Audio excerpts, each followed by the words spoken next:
The misfits and dope addicts are here. Ha ha! I like that. There were a lot of choices today. Mm-hmm. A lot of choices on the list for an opening number. Yeah, we couldn't probably have opened the show with a song by the inventor of soul music, Sam Cooke. Oh, I would have. Sam Cooke's In a birthday. heartbeat. I Carrie would have gone into my own library to do that. Sam Cooke. Here in my iPad. Sam's one of the best. Yeah, it was Sam that was shot to death running away from a motel where he was with a teenage girl. I believe right? so, yes. He was in his underpants. And, Either him or Marvin Gaye? no, wait, Marvin Gaye got Gaye's shot dad by his killed him. dad. His dad killed him, that's it. Keep His- track of these things. Yeah, Sam. No, you're Cooke right, was- Sam Cooke. Yeah, I think he was having a tryst with an underage A tryst? girl, and he got shot. Malcolm McLaren's birthday today. Yeah? Sex Pistols, Yeah? lots of other bands. Producer. James Pennington's birthday today. We could have opened the show with a song from Exile. Can I go back to Sam Cooke? Yeah. He wasn't shot in his underpants. It's better than that. Yeah? He was clad only in a sports jacket and shoes, but no shirt, pants, or underwear. Oh, well. He was busy. Powder blue sports Just jacket. his jacket and shoe. Well, you don't want to step on a rock, Oh. but Steve Perry's birthday today. Oh, it was close. Never had a good voice. that's not true. It is absolutely. But see, that's why I didn't, Sherry. because I knew that this argument Yeah. would happen. That's why I didn't have it. Never had a good. Teddy Gentry's birthday, Alabama. Thank God we didn't play anything. Yeah, I'm not. Yeah. Jazzy Jeff's birthday, and Steve Adler's birthday from Guns N' Roses. Yep. Ben Moody's birthday, Evanescence, and of course, I don't know. I don't know why you played that song, because it's Michael Hutchence' birthday today, and we could have played a song from Michael Hutchence. You know, his band Dogs in Space. He was born on this day, and his band Dogs in Space, of course, had. Had many hits. More So than why did you choose that song, Carrie? Because this is Michael Hutchins' birthday. Yeah. And Well, he was in Dogs in Space. he was also known for another band called In Excess. That, Really, I'd not heard a of little him. outfit? had that, No. I've not had heard that of him. little peppy little ditty with a nice saxophone in there. So I thought, why not? He was in a band called In Yes, Excess. it's true. They spelled it INXS. It was clever. Oh, I see.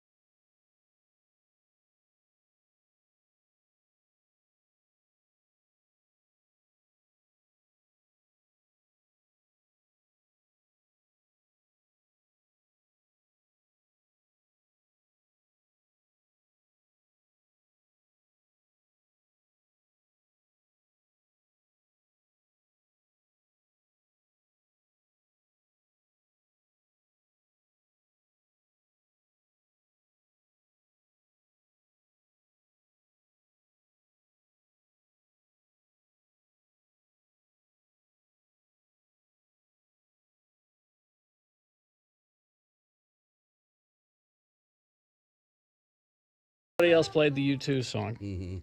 We should have played that. Oh man. Oh, so anyway, there we go. It's time to. This is just the part of the show that doesn't count, so that's why we can do stuff like that. Oh, good. But we do have to officially begin the show. I don't know where our partner Cynthia is today, so we've got. Can I this- fill in for Cynthia Would today? you mind? I'm already sitting here. Would you mind terribly? Yeah. We'll get Cynthia back tomorrow, I think. I don't know where she is, but we have this fill-in, Gina, here You know, today. you shouldn't trust women that just don't show up I like know. that. Oh, You yeah. should- Well, she's young and kind of flighty at That's this point, true. but You know. she'll settle down. Well, she's not even a millennial. She's like 20. Yeah, she's whatever that Gen, whatever that one's Gen, called. what? I don't know. We were talking about our event, Lights, Camera, Brunch, Yes. which we will give away tickets to a random checker-inner here in just a Yeah. second. And Cynthia, I said, you can't even come to that, can Nope. you? And she said, nope, No. I'm just 20. So we'll begin the show in just a second, and we'll do it partially with your check-ins at 877-602-9696. Call in, check in. That's how we sort of gauge how we should do the show, whether we should do it or not. You're out there. You call in. We'll say, oh, yeah, there is an audience out there ready for us to do the show. And tell us when you call in 3 words or less. Tell us that, tell Gina in 3 words or less that she doesn't have a thing to worry about.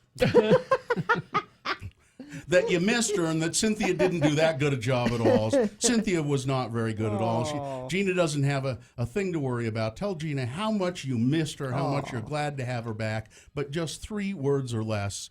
Tell Gina how much you missed her. 877-602-9696. That's the number to call, and a random checker-inner will get tickets to our Squatters event coming up on the 27th. Lights, camera, brunch.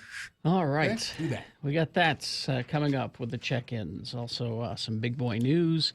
We'll announce the Oscars for you. They're being announced today, so if you stay tuned, we'll have them for you. Mm-hmm. Oh, Steve and Richard at XL Automotive Yes. Repair, There are mechanics. they got a car they want to sell. A car? Yeah. What kind of car? It's a 2007 Subaru Outback. Oh, those are in this weather. Those are in demand. All-wheel I drive. loved my Outback, yeah. Now it's got a brand new engine in it. So it's a 2007 body, but a brand new engine. Give them a call or email them with questions. See Steve Briner at Excel Automotive Repair for details. Excel Automotive. 4:30.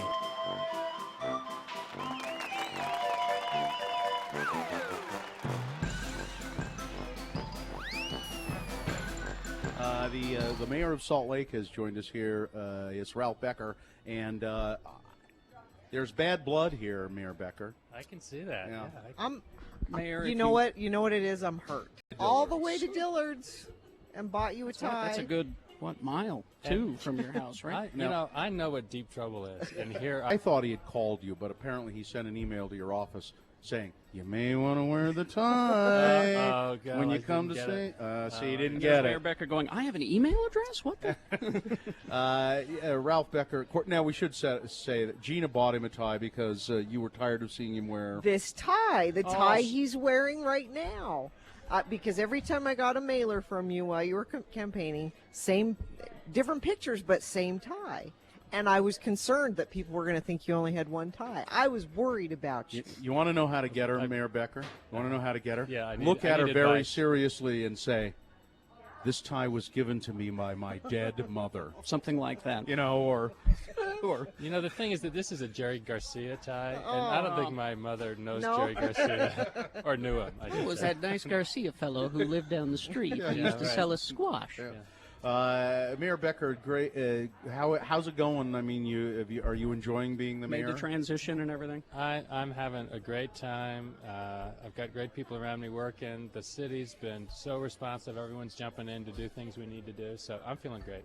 I want to applaud you, by the way, for taking a bold stance and making what I think is one of the most significant moves I've ever seen a mayor make, and that is get rid of that ugly logo that Rocky Anderson had and go back to the traditional city logo. I'm actually serious. Bill really likes that logo. I like the traditional logo, that mountainy kind of.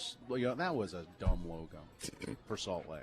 It's the important issues Bill pays attention to. Well, I realize these are symbols of the city, so there is importance there. It was really just a matter of personal preference, and as I mentioned when someone asked me about it, he said, "Why'd you do it?" And I said, "Well, someone came to us and said you need to pick a logo for the city, and we'll develop one for you." And I said, "Well, I don't want to spend city's money to get a new logo." So we looked back at what was available. Really liked that one of the city county building. Thought it was very distinguished, and Yeah, it's kind of formal looking, and I think it represents you. I mean, you're a planner kind of a guy who likes detail, and that logo somehow says to me it's. I don't know how to say what I'm saying here. I got you. It's a very. It looks like it was done by an engineer, or something. well, I don't know. I think it looks good, and obviously represents the city. So.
or text us at 33986. Message and data rates apply. All right, 6:17. Time to officially begin the Radio from Hell program, brought to you by...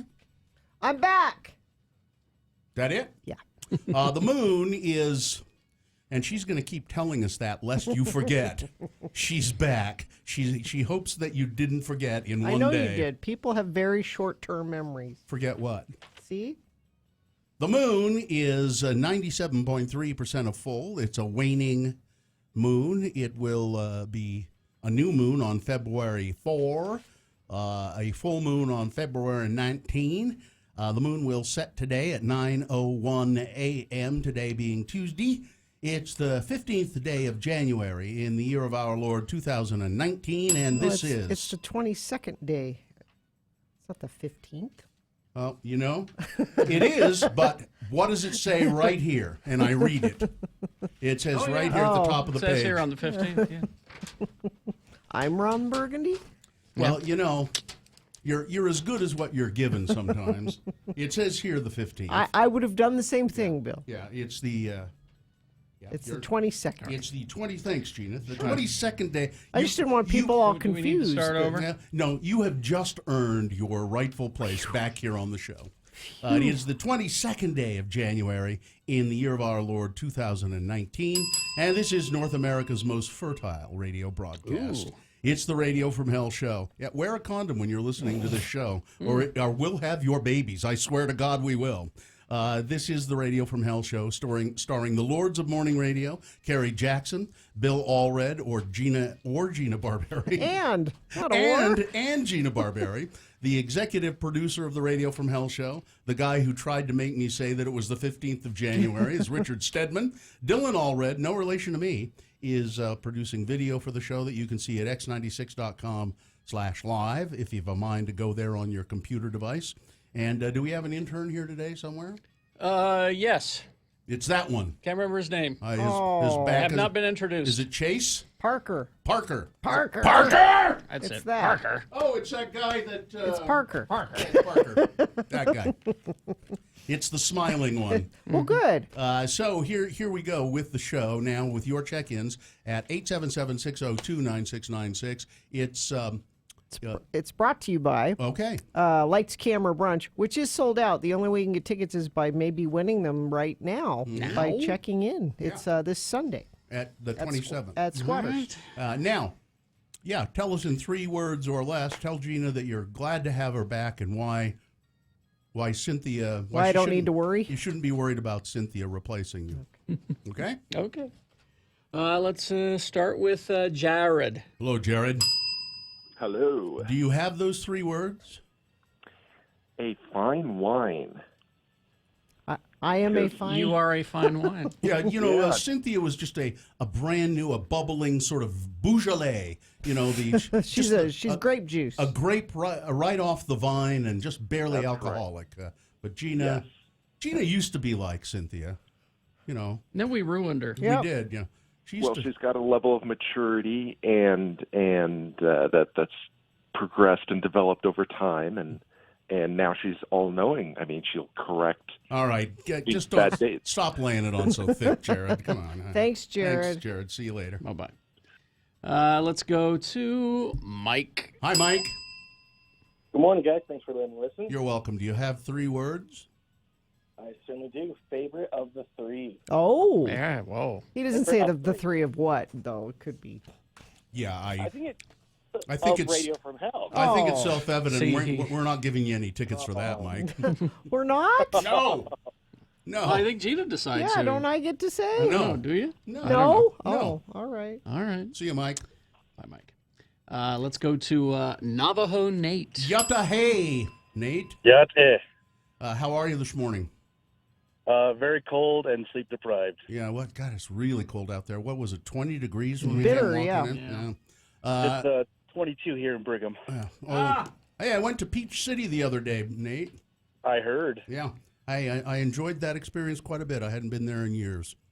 I'm glad you did. So 3 words, Nate. Johnny Walker Blue. Well, I know. Are you bringing me some?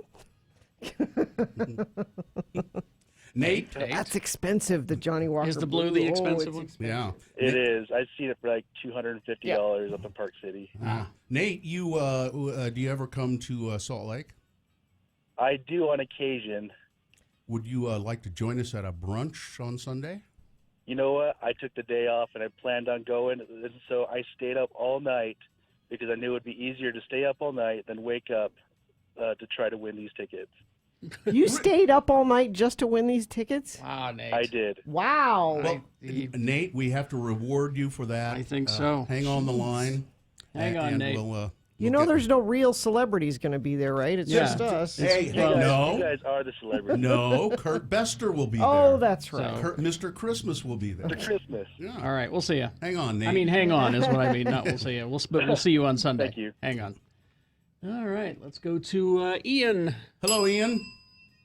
Well, good morning, lords and lady. How are you all this morning? We're fine. A bit cold, but Ian, do you have 3 words to reassure Gina that Cynthia's not going to take her job? Yes, I do. Experience is everything. Yeah. Yeah. There was an experienced Yeah. response. Yeah. All right. Thanks. Thank you. All right, Thanks, Ian. Thank you. See you later. Ryan in the chat room says Ian is too chipper. Okay. Don't trust people that chipper in the My 3 words? I don't know. I didn't listen to yesterday's show, so I didn't miss Gina. Oh, Steph says 3 words. She is a legacy. thank you, Steph. Welcome back, G-Balls from Amy. Thanks, Amy. I'm not glad. I liked Cynthia, and being my same age, it was funny hearing my generation on the show with the old people. Who are the old people? Yeah, I'd like to know. I think she means you and me. Karen. Shut up, Dylan. Dylan, Cynthia's 10 years younger than you, Dylan. 11 years younger than you. That's right. You're old people, Dylan, compared to Cynthia. More than 4 words. Let's see, Gina also doesn't like to hear Bill eating. Oh, did Cynthia take you to task for eating? No. This is this person's thing. Ah. Let's see. Tim the Tree Guy checking in. That wasn't Gina? No. Oh, okay. Huh. All right. Tim's a little oblivious to most things. Yeah. Well, that's fine. Or I'm forgettable. Well, I understand today's a lot better than it was yesterday. Now, we are going to talk with our friend Brian from Snowbird because that Little Cottonwood Canyon is still closed with people stuck. We'll get more details on that. Accident just occurred I-15 between 33rd South and 45th South. That's coming in via text at 33986. Things are a little icy, particularly on the Carrie's nodding. He must have had a little issue coming in this morning. Overpasses, on ramps, off ramps, that kind of thing. They're a little tricky. So even though it's not snowing this morning, you're gonna need some. And there are patches of ice, so be cautious. Yep. And if you see something, text it to us 33986. Let's see. We do have big boy news coming up after these, and we'll get to the Oscars for you as well. Yeah, the nominations are in. I think we won't do them in the news, but we'll go over them all at 7 o'clock. All right. Let's see. New Dwello. Yes. If you text the word money to 62687, here's what's going to happen. You will get an interactive map. They'll text you back information or how you can download an interactive builder map. That'll show you 800 new home communities. I hear that number, and I'm surprised there are that many new build communities around. Some of them are big, and large, and then some of them are just small pockets of where builders are building new homes. Now, there are forgivable grant programs for new homes, and you can select these areas and have a new home built for you, and you can get down payment assistance, several different programs, and if you add them all up, now you may not qualify for all of the programs, or you may qualify for all of these programs, and if you do, you can get up to $28,124 in down payment assistance money. This is just, and it's not money you got to pay back, it's grant money. So text the word money to 62687. Money 62687. See if you qualify. It's New Dwello. When Carrie, Bill, and Gina run out of things to bitch about.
Brett and Gina Barberi on X96. All right. We're going to do the Oscar announcements here in about 15 minutes. Okay. And then we'll talk to Gina about her trip at 7. And I saw a ghost, oddly enough. Okay. So we'll talk about that. And we're also going to talk to Brian from Snowbird coming up.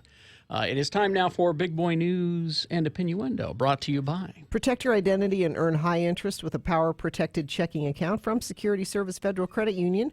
Go to ssfcu.org/powerprotected. Membership eligibility required. Interest refers to dividends. Some restrictions apply.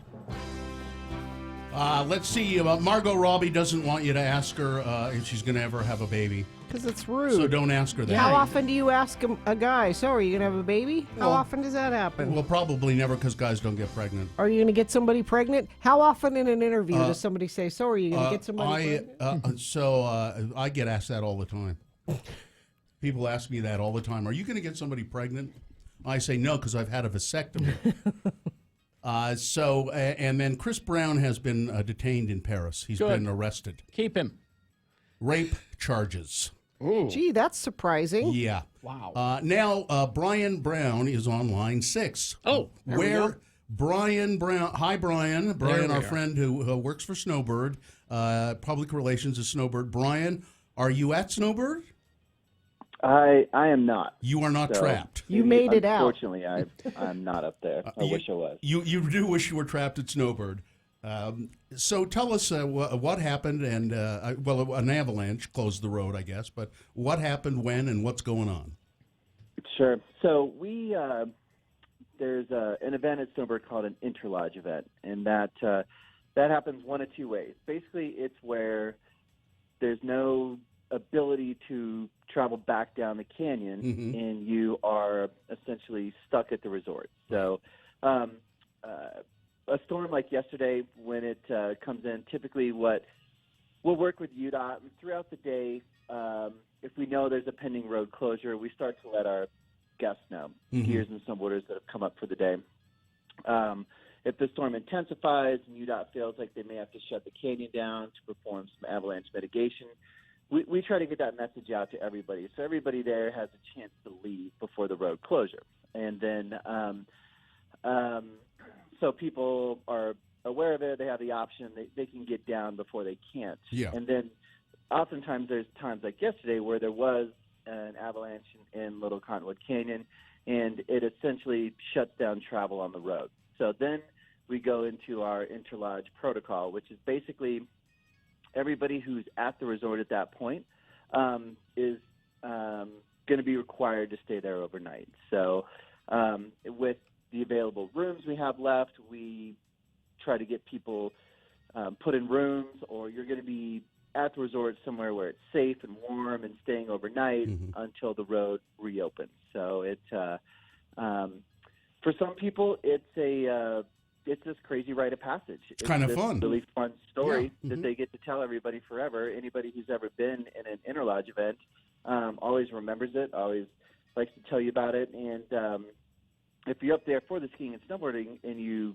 are essentially you can't leave because of the Interlodge, then the next morning when the resort reopens, you're pretty much the first in line up there. You're going to beat all the traffic coming up the canyon and everything. So, and I'm sure it causes some inconveniences. Some people must get angry about it, though. They do, and like I said, if it's yesterday, that storm produced an incredible amount of snow. Now, if we see 3 inches an hour of snowfall, that's a lot. Yeah. And if we see 4 inches of snowfall an hour, that's very, very rare. And I read yesterday, UDOT was saying that at one point we were seeing something in the realm of about 5 inches an hour of snow. Wow. In the canyon. So at that point, there's not much you can do. Yeah. The plows, even if they're out in full force, that's a tremendous amount of snow to deal with. So I think more people probably would enjoy the fact that they were up there for an Interlodge versus being upset they couldn't get back So down. people are stuck at Alta as well. They are, and Alto kind of has a similar protocol. They'll help you out where they can. They'll, Mike said, you may not necessarily get a room in one of the lodging properties, but you're going to be somewhere where it's safe and it's warm. How many people do you estimate are still stuck up in the canyon? I don't really know. The road opened for a very short time last night, for about an hour. They brought some plows up and cleared a path to get people down. So I'm guessing the majority of people were able to leave. But, if your car got snowed in or for whatever reason you didn't quite make it down, like I said, you'll get taken care of by the resort. But I'm sure a small group of people did end up staying overnight. But we've almost had 5 feet of snow in the last 5 days. Wow. And that happened over one of the busiest. So we kind of have our December holiday, which is our peak season, Martin Luther King Day, and then President's Day weekend. Those are the 3 big ski holidays. A lot of people travel into Utah for that time. And, 5 feet of snow over a federal holiday. It probably can't be too surprised that, there were some traffic issues and also some snow issues. Everybody's safe, though, right, Brian? Everybody's safe, right? Yeah, good. Exactly. All right. Is there a projected time the canyon will open this morning? I've been anxiously watching. I haven't seen anything yet from UDOT. I know they worked through the night to keep it open. It looks like the weather's pushed out, so I would imagine around the 8 o'clock hour. Okay. All right. If you follow Snowbird on Twitter, or UDOT does a great job with getting that information out on social, we'll get an answer here very soon. Cool. Okay. Right. Thanks, Brian. Thanks, Brian. Thank you, Nice sir. to talk to you. All right. Bye-bye. See ya. Awesome. All right. Okay. Anything else? We got a little time left here. Yeah, we got 5 minutes. I didn't want him eating up all the news time. I like Brian, but Utah lawmakers are going to run some bills. The legislature starts here pretty soon. A series of bills are being filed in the Utah State Legislature, tweaking how ballot initiatives will get before voters and what happens if they pass. Lawmakers insist they're not tampering with citizens' rights. they always say that. To get a referendum, but one watchdog group questioned if it was death by 1,000 cuts. The bills are being proposed in the aftermath of 3 successful ballot initiatives dealing with medical marijuana, Medicaid expansion, and gerrymandering. There needs to be tweaks to all of them. If they're effective immediately, that could be very problematic, said Brad Daw of Orem. Brad Daw told Fox 13 his bill would delay implementation of ballot initiatives that successfully pass so that any problems can be dealt with. This bill is a direct response to the special session that came immediately after Prop 2, medical marijuana, went into effect, a bill that was the subject of compromise between sponsors and opponents of the bill. Of the medical cannabis initiative was quickly passed after Prop 2 went into effect. So we can get medical marijuana now, right? Yeah, Because I'm sure I can go down to it's legal. I can go to the pharmacy now and get it, right? Oh, absolutely. Yeah. I'm sure it'll be that easy Yeah. because the legislature's all about your convenience. This is interesting. Representative Joe Nugase, I think is how you say it, Nugase, a freshman member of the House Judiciary Committee, told constituents Friday that the panel will likely investigate perjury claims against Supreme Court Justice Brett Kavanaugh and may move to impeach him depending on their findings. Listen, he wasn't lying. He wasn't lying when he said he liked beer. I like beer. Okay. There's no question that Kavanaugh committed perjury during the confirmation hearings and so forth, Nugase said. When asked if he planned to pursue Kavanaugh's impeachment, I think the Judiciary Committee is likely to take that up. He's not going. I mean, as fun as this sounds, I don't think there's any way we can get rid of him. In the video of the exchange disseminated by a conservative advocacy group, Nugase did not explain which specific statement of Kavanaugh's he believes constituted perjury. This whole controversy, we don't have time to go into it all, of the Covington Catholic High School students and the Native American on the mall in Washington, D.C. We should do more with the next news. It was a boner candidate yesterday, the Covington Catholic High School students. I stand by that. Old video has surfaced of Covington Catholic High Schools in blackface paint at a basketball game. They say, well, it's a blackout game. It was a blackout game at the basketball game. Don't doubt what your eyes told you. Exactly. At that moment with the Native American. And they're wearing the Make MAGA America hats. And they showed up there in those. And don't forget what those students were there for. Initially, they were there to protest a woman's right to have an abortion. That's right. Don't forget that. And where were their adult supervisors while all this was going on? Don't doubt what your eyes told you. And I think it was There- Dr. Paul tweeted yesterday. He says, since when has ever a stare down calmed No. a situation? That is not what he was trying to do. That's a lot. They may have been shouted out by other people, which is what they're saying. No, they were another group of people that had nothing to do with that instance. There are a lot of very clever people trying to make you doubt what went on there, but don't let it happen. You know what you saw. Rudy Giuliani has given another insane interview about Trump's non-crimes. Why don't they pull him? We don't, because it's, I don't know, it's so entertaining. Well, it's good for our side, but It's, and the Bangladesh tree man is back in the hospital for more surgery. This is the man who suffers from an extremely rare genetic disease known as tree man syndrome. You should warn us before you put up pictures like that, Dylan. X96.com/live. I am Groot. Yeah, he is. He's back in the hospital and faces more surgery after the condition returned after multiple operations in 2016. Abul Bajandar, a 28-year-old father from a small town in southern Bangladesh, made headlines 3 years ago when he underwent a series of complex operations to remove lesions which resemble tree branches from his hands and feet. That's exactly what it looks like. Bajandar has been living with the disease, epidermis dysplasia, vericiformis. Sounds bad. For more than would sound even worse if I could pronounce it correctly.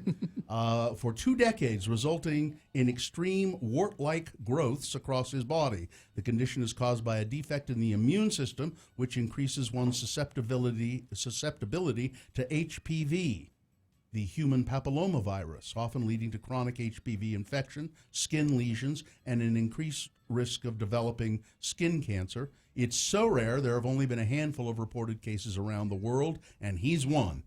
Doctors told CNN that Bajandar has had more than 25 surgeries since 2016, but skipped out of further treatment in May, probably because it's so awful and painful to have the surgeries. It's a complicated case. We are making progress, but he left to go home. I requested him many times to come back, but he didn't, said the doctor who was treating him, a plastic surgeon. He came back to the hospital on Sunday with his mother. He should have been here 6 months ago. He came too late.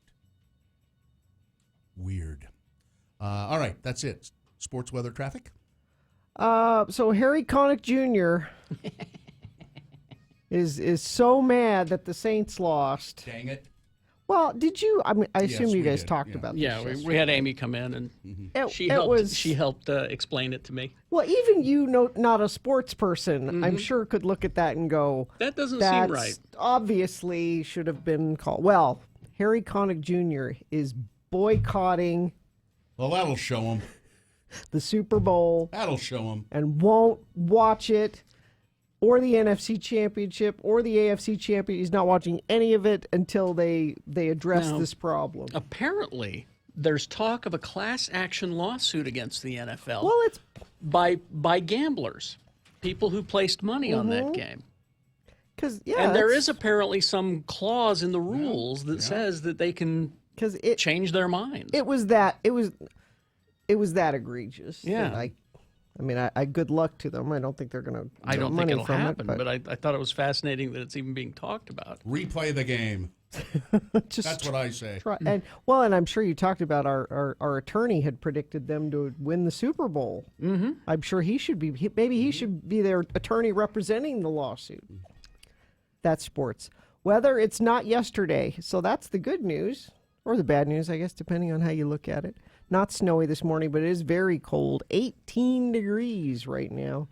We'll only warm up to about 30. And with that cold, we've got a lot of icy conditions on the roads this morning, so no snow to contend with, but we do have ice, so it's still going to need some extra time this morning.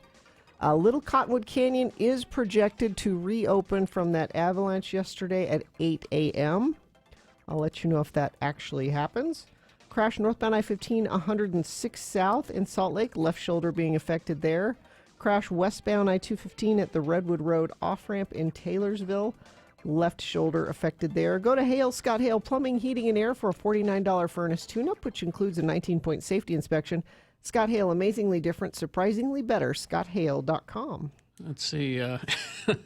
Ed Brass texting me, I'm filing my own damage to VIS's reputation. He's suing as well. All right. Let's see now, the Academy Awards. The nominations are in. And the nominees are. Yeah. So There's some surprises in here. Best Picture? All right, let's start You there. start with Best Picture? Bill, you work your way up. Do you to work your best- way up? Yes. Okay, let's go to costume design. Yes. then. There, Listen, that's- I have an opinion on costume design. The only movie that should win is Black Panther. I would agree.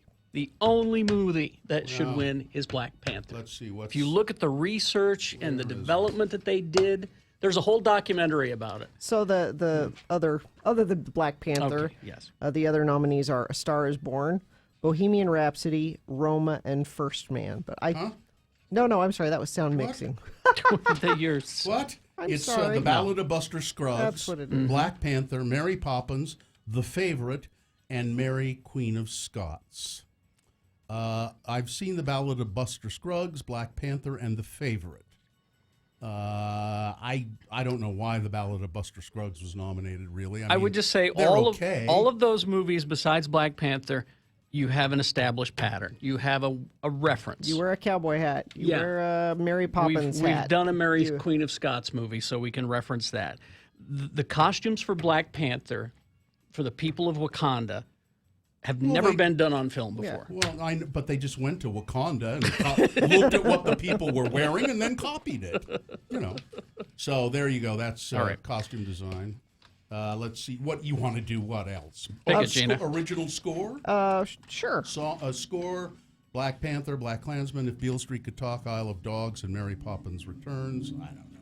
How about Best Documentary? You saw Free Solo. What didn't else you? is there? Hail Country This Morning, This Evening. Never heard of it. Minding the Gap. I've seen that as well. Of Fathers and Sons. Wasn't Minding the Gap a Sundance film last year that we interviewed? Yeah. I want to say, yeah. It It was is. really good. The one that I was surprised here was wasn't the Mr. Rogers Not movie? there. You'd think that was one of the biggest. I would have thought. Yeah. I ones of the loved year. that I did movie. too. Made me cry. Yeah. What else is in there? Sue's out of town. I finally watch it. RBG, which was also good. Which was good, but not But not a great documentary. Of the Mr. Rogers one and RBG, I would have picked Mr. Rogers. But it's not there. Huh? So I would say probably of the two I've seen, I don't know. Minding the Gap was really good. I didn't see that. I would say Free Solo though. It was pretty terrific. Animated feature. You want to do that next? Okay. Incredibles 2, Isle of Dogs, Mirai, Ralph Breaks the Internet, and then the winner, Spider-Man Into the Spider-Verse. That probably won't be That would probably win any contest. I've seen It should three. win. I've seen three of those though. I've seen Mirai, which was it was too long and meandered around. Isle of Dogs I liked, and I really liked. Spider-Man? No, I didn't see that. Oh. Incredibles 2 I liked. Incredibles 2 was good. Yeah. It but was it really wasn't- good, but it wasn't as groundbreaking or as innovative no. as Spider-Verse. Yeah, that'll win. I hope so. Best Original Screenplay, Original screenplay. The Favorite, which you hated. I loved. We I talked saw about it on the show yesterday. Oh, yeah. We had a whole debate. Dylan hated it. I didn't hate it as much as it was. It was really. Did your good. dad talk you out of hating it? No. Okay. First Reformed, Green Book, Roma, and Vice. I think Green Book is too controversial. A lot of people really liked it, but there's too much controversy around it. I don't think it's going to win. I think it'll be either Vice or Roma. Yep. Let's see. Adapted Screenplay, Ballad of Buster Scruggs, Black Klansman, Can You Ever Forgive Me? No. That's that Melissa McCarthy one. Oh, Have yeah, you yeah. seen Gonna get that? to her. Oh, No. okay. If Beale Street Could Talk, and A Star Is Born. Oh, we'll get to Probably A Star Is Born. I don't know. think. Anyway. Okay, supporting actress. Regina King, If Beale Street Could Talk. Amy Adams for Vice. Marina de Tavira for Roma. And both Emma Stone and Rachel Weisz for The Favorite. That's They interesting. were both great. They were. Scott Renshaw has been on Twitter, and he's very upset. He doesn't think 'Cause that that those divides two the women vote. are. Yeah. It divides the vote, but he also doesn't think they're supporting. Yeah, he thinks that they're all leads. 3 leads. Yeah, I would. I haven't seen the movie, but from what I understand, I would agree with him. All right, supporting actor.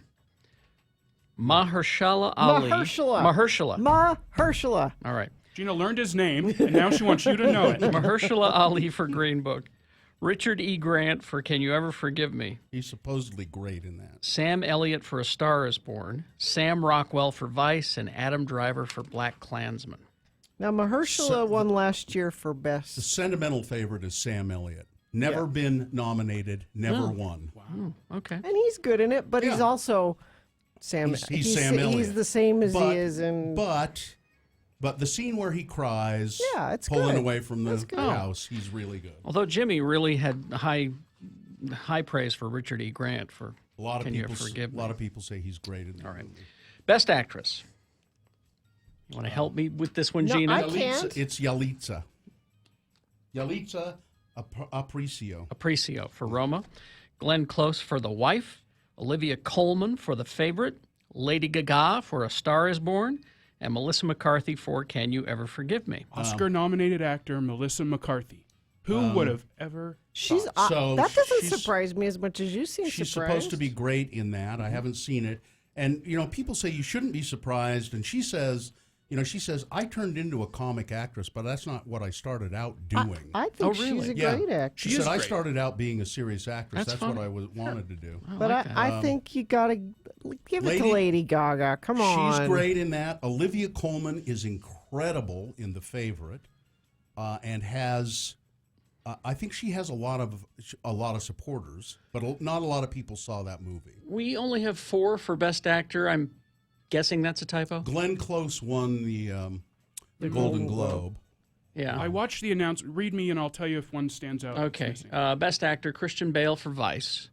Bradley Cooper, A Star Is Born. Willem Dafoe at Eternity's Gate.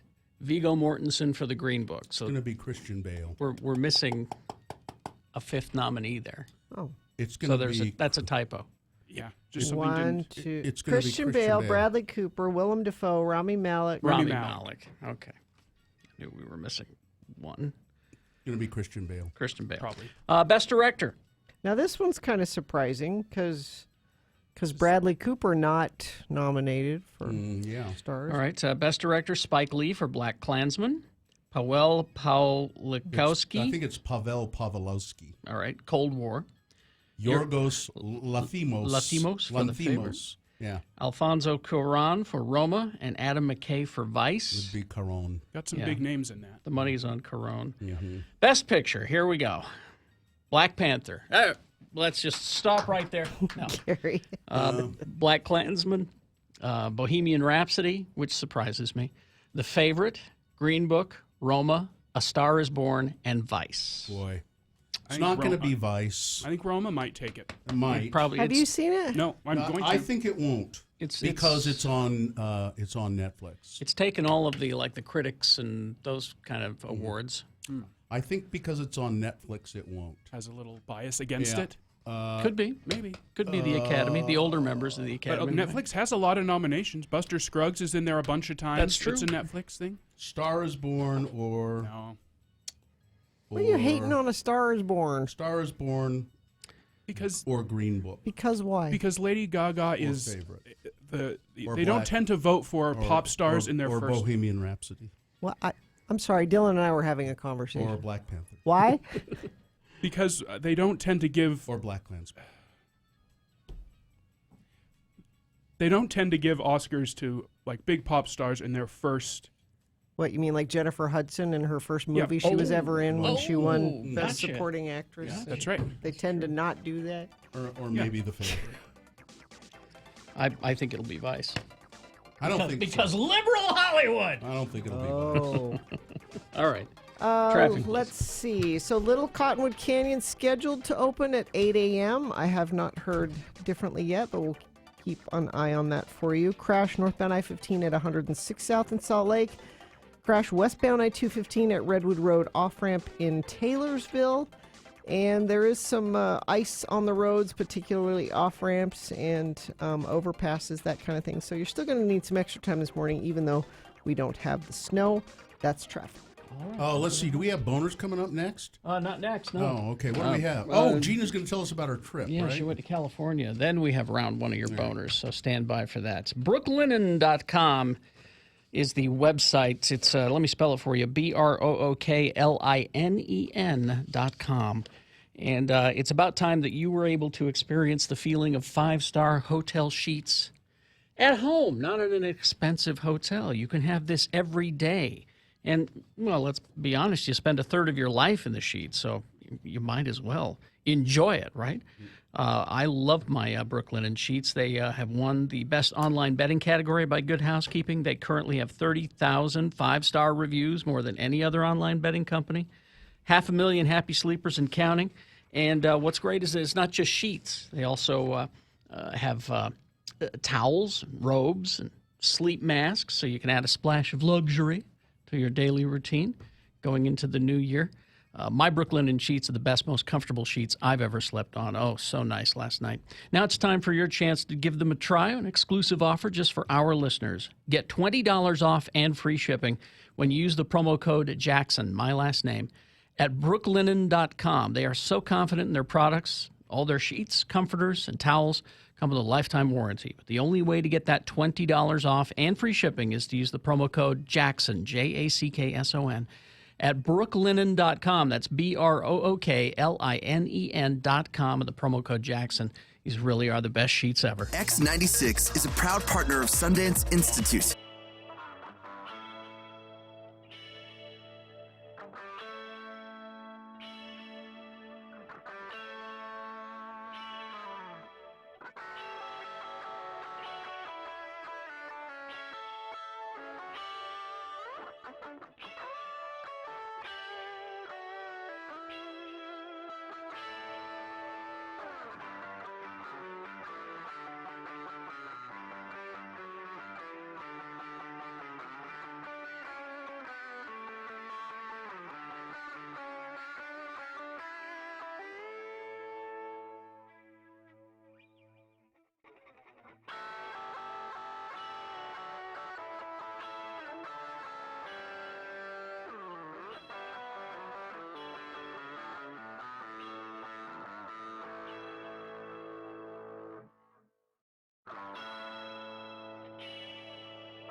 Radio from Hell on X96 is local, so that means you might bump into Carrie, Bill, or Gina at the grocery store. So if that happens, hey, ask for a selfie with them.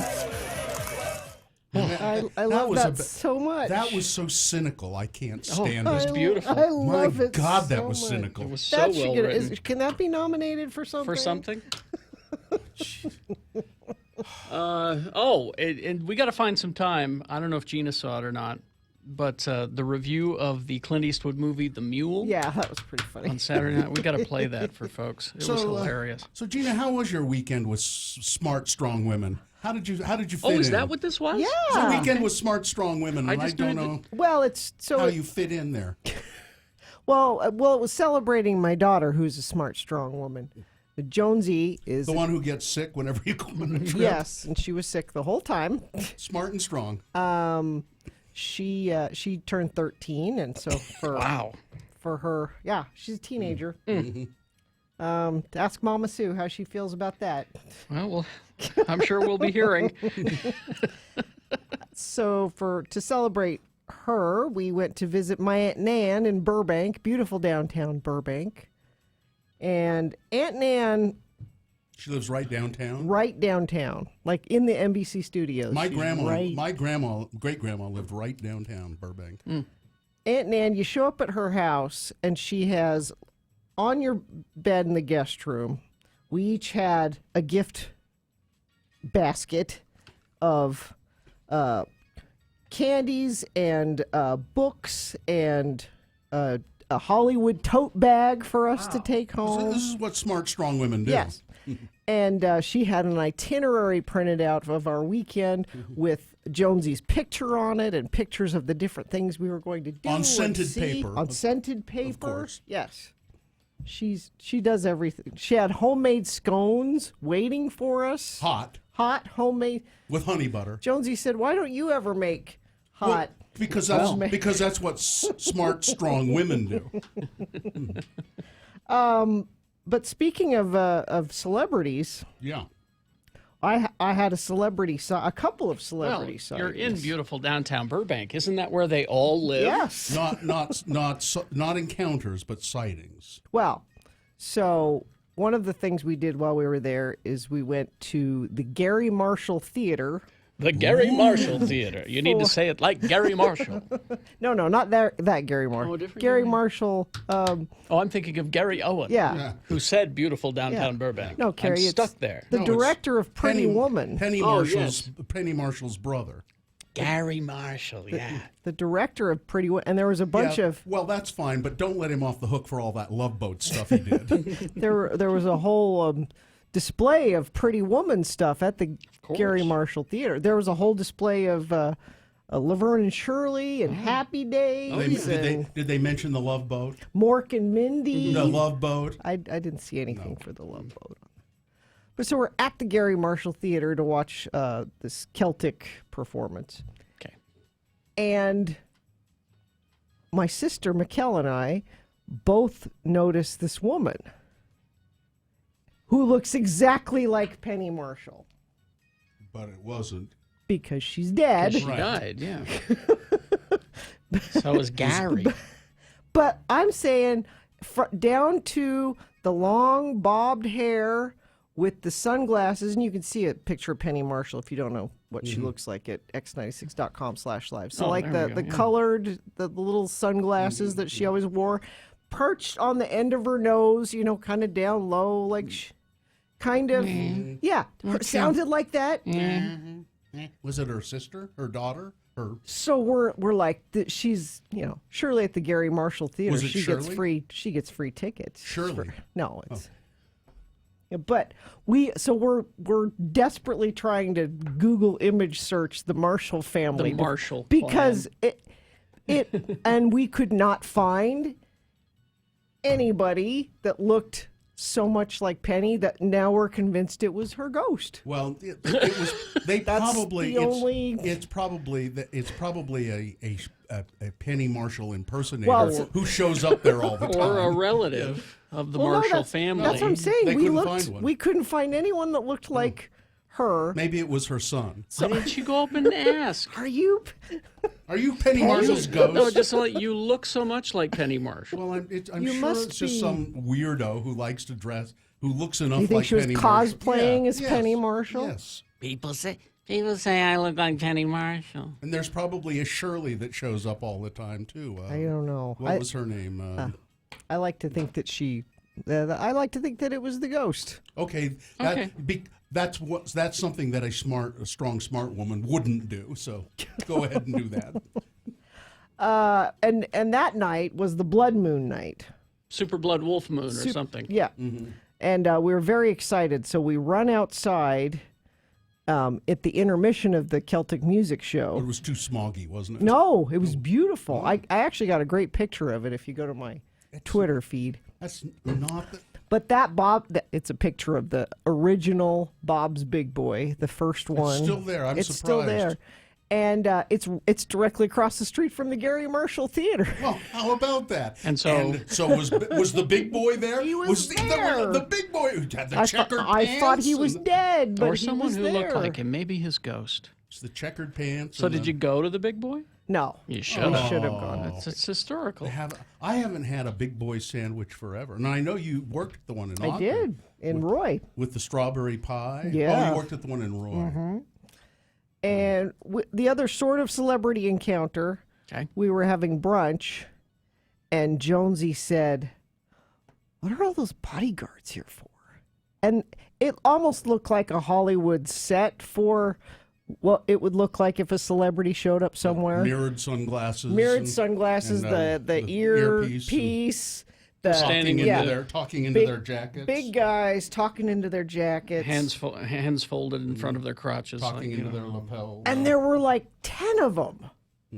And we're like, well, there's got to be somebody pretty big for all this attention. It was the Penny Marshall impersonator. And then this guy shows up that it's pretty clear that's who they're there for. And none of us could place him. You couldn't recognize Rob Schneider? No. You couldn't? And I'm pretty good Well, you're at excellent at spotting celebrities. Whenever we do Sundance, which we should talk about, whenever we do Sundance and we're driving down Main Street, Gina is the first to go, there's so-and-so, there's I so-and-so. never recognize anybody. I never see anybody. No. Yeah. So I think it's got to be like some like famous businessman or like or a politician in or LA. politician or something. It was probably the mayor of Burbank. I'm the mayor of Burbank. Welcome. We went to Santa Anita Racetrack, which I was to Clocker's Corner, where you can have breakfast and watch the Clocker's Corner. It's a little food stand at the. It's not a real restaurant, but you can order cigarettes on the menu. It's right there wonderful. on the menu. I'd like a breakfast cigarette, please. Yep. And I learned while I was there, and I'm so excited that the Breeders' Cup is going to be there this year. Oh, at Santa Anita? Yeah. Okay. So I'm just telling you guys in November, I might take a day off. You're going to the Breeders' Well, Cup. yeah, it's okay. And I'll get the hat. I got to get a hat. A breeder's hat. If you need assistance with that hat, I can help you. You have a hat guy. I have That's a right. haberdasher in Pasadena. It's not just a guy hat. Oh God, no. Oh. Yeah. Well, there's a lot more. We probably could talk about a little more later, but talk more later. I have other stories of beautiful downtown Burbank, and Bill likes to make fun of the strong, smart women that I was there with. No, I'm not. I just wonder why you were there. Crash northbound I-15 at 90th South in Salt Lake. The right lane is closed. Crashed westbound 47th South at I-215 West in Taylorsville. Stalled vehicle southbound I-15 at the 2nd North off-ramp in Kaysville. Right lane is blocked if you're going eastbound there. And northbound I-15, 106 South, there's some pretty major slowage through that area. Little Cottonwood Canyon is scheduled to reopen at 8 o'clock. I'll let you know when that officially happens. So you can either go up or down depending on what you need to do. All right, we've got boners round 1. Coming up here are the candidates. Boner candidate number 1. And then he demanded more ginger ale and another bag of peanuts. Boner candidate number 2. Hey, here's a good place to watch the eclipse. And boner candidate number 3. Hey, it was a good target. All right, so round 1 of your boner voting, along with Big Boy News and Opinioendo next. Scott Hale, Plumbing and Heating. Oh, man. And air. Yeah, and air is bad. So air is bad. Get yourself a humidifier if you don't have one, or if you do have one, have Scott Hale's people come over and take a look at it and make sure it's operating correctly. Because if the bad air is affecting you, if you take control of the humidity level of your home, it will improve your allergies and reduce the symptoms you are And your experiencing. skin. Yeah. Your furnace filters, too. That's also important. Yeah, get upgrade your furnace filters. You can get those, what do they call them, HEPA filters. Yeah. And Scott Hale can help you with all of that, too. Scott Hale, Plumbing, Heating, and Air. He is a fully licensed and insured, bonded HVAC contractor for everything you need in that area.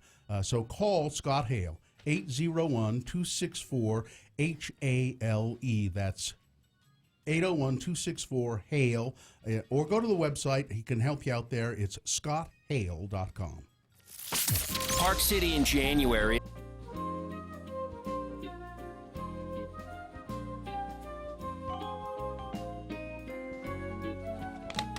Richie called me last night to ask if he should have said something.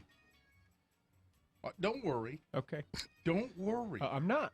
Yeah, I was a little. You I had that did a little little. panic look on your face. Yeah. He called me. He'd said something yesterday to management, and we won't go into what that was. Okay. But he called me and asked me. He told me what he said, and then he said, "Do you think I should have done that?" Now, Well, when you ask that question, you should probably already know the answer, it right? means, yeah, you shouldn't have asked. But I think you didn't care for my response. Well, no, because you actually told me honestly. Most of the time, you just tell me, I don't care, or it doesn't matter, or whatever you choose is the best decision for you. Bill always gives me those vague, like parental answers, so I go, okay, perfect. I can justify it in my mind and move on. And when I say that, I mean that. Sure. Because it doesn't matter in the long run. Just make a choice and go with that. But what he called me about last night, I said, yeah, probably not. probably shouldn't have done that. Well, now I'm curious as to what I'll it is. tell you. Okay. Yeah, to tell you off the air. But you shouldn't have done that. And now that you have, there's nothing you can do about it. So I would just. Well, and since that conversation, I received communication back, and the dust is settled, and it's fine. Oh, okay, good. Oh, Good. okay. So, but was it the thing you were telling me about? About this morning, yeah. Oh, Yeah. okay. Yeah. Yeah, you probably. That seemed awfully ballsy. But is that the new Richie? Is that the I'm standing up to? Yeah, a little bit. But it just seemed to, and as I said to him, there are certain positions worth taking and certain positions not worth taking. It's the pick your battles. Yeah, you got to just, and this was the wrong battle to pick. Right. And then I said, and if you don't like it here, just get out.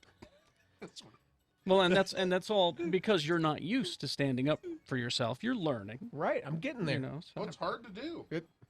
It's hard to do because the other part of Richie, and you guys have never seen this. The other part of Richie used to have the gay part. A really no. Oh, That's we've the seen part. the You've part we seen the have gay seen. part. Yeah, I've seen that. The really bad temper, and You? the raging. Oh yeah. Huh. For a long time in my early teen years, it was everything would set me off, and just Did you get in fights with people? more verbal, but just terribly abusive language coming from me Really? towards people. Swearing at my mom and not running away, but that kind of kid running away that you do. And the whole deal. And, Slamming doors. Yeah, You were slamming a door doors. slammer. Oh yeah, Big and door I slammer. hate you. Yeah, And big door slammer. Yeah. all that stuff. And then How did you get rid of that? I just decided it's not who I wanted to be anymore. But sometimes it comes back a little bit. Is he on the? He might be. Oh. Oh, there we go. Yeah, there he is. I was full of rage one time in my life. Oh, hello.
On X96. Call 877-602-9696 or text us at 33986. Message and data rates apply. All right, 7:20, and you're going to need that information for round one of your boner voting.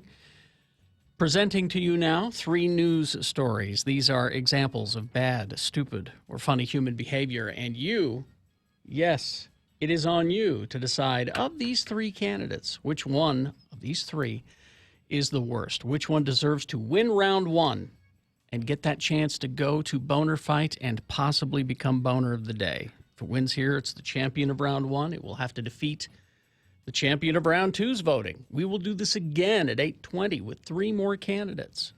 Take the winner of that round, throw both of the winners into Boner Fight at 9:20.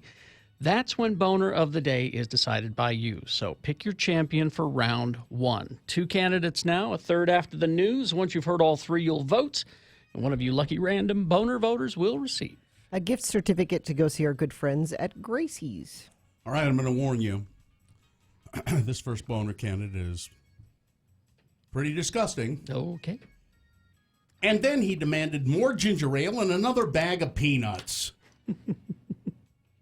An overweight passenger aboard a Taiwanese airliner. Now, this is an airline called Eva Air, which employs only female cabin crew, described some awful duty that a fat passenger subjected her and 2 of her colleagues to aboard the LA to Taipei flight on Saturday, according to a newspaper called Focus Taiwan. The sicko, who was confined to a wheelchair, told the flight attendants that he needed assistance to use the lavatory about 2 hours into the flight.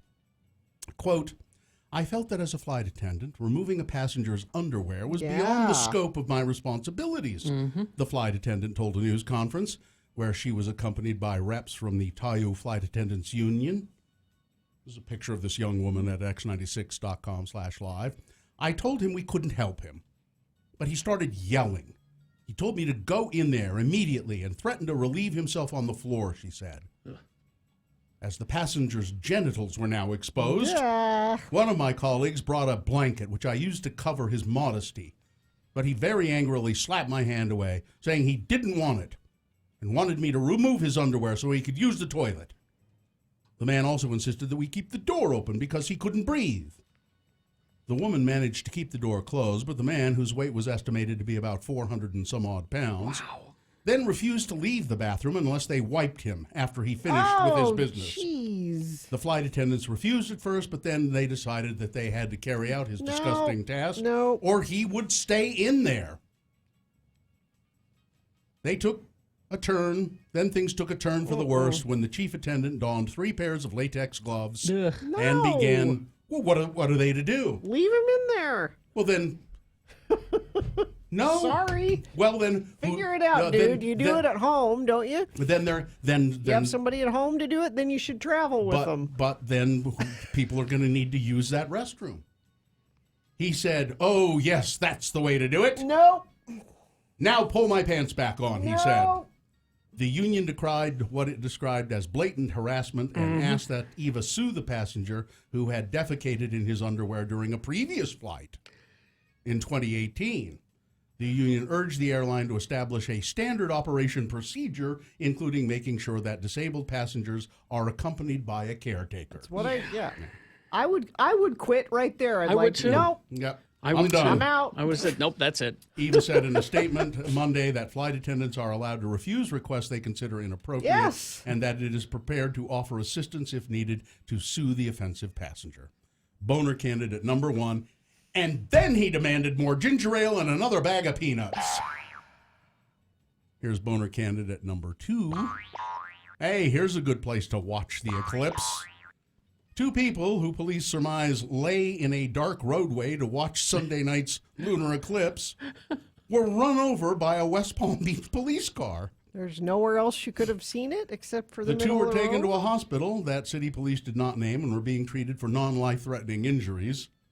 It did not elaborate beyond that. The statement said that at about 11:30 p.m., at the height of the eclipse, the officer was patrolling the Epoxy Wilderness Trail, and the car was traveling. The police car was traveling about 5 miles an hour when the officer felt a bump, and thought, what have I run over?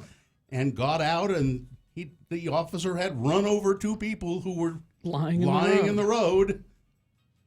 Now, they're not life-threatening injuries, fortunately, but boner candidate number 2. Hey, here's a good place to watch the eclipse. Coming up in a moment, boner candidate number 3. He was a good target. All right, boner candidate number 3 for round 1 coming up after this big boy news and opinioendo brought to you by. Want something extra with your wrap? At Subway restaurants, you can buy any signature wrap and get a 21-ounce drink for only $1 more. Stop by Subway today and save. Lady Gaga. Lady Gaga. Academy Award nominee. Paused in the middle of her set in Las Vegas on Sunday to comment on Mother Pence's new job at a Christian elementary school that disallows LGBTQ and trans applicants. Gaga stopped dead as she was singing Million Reasons from Stars Born,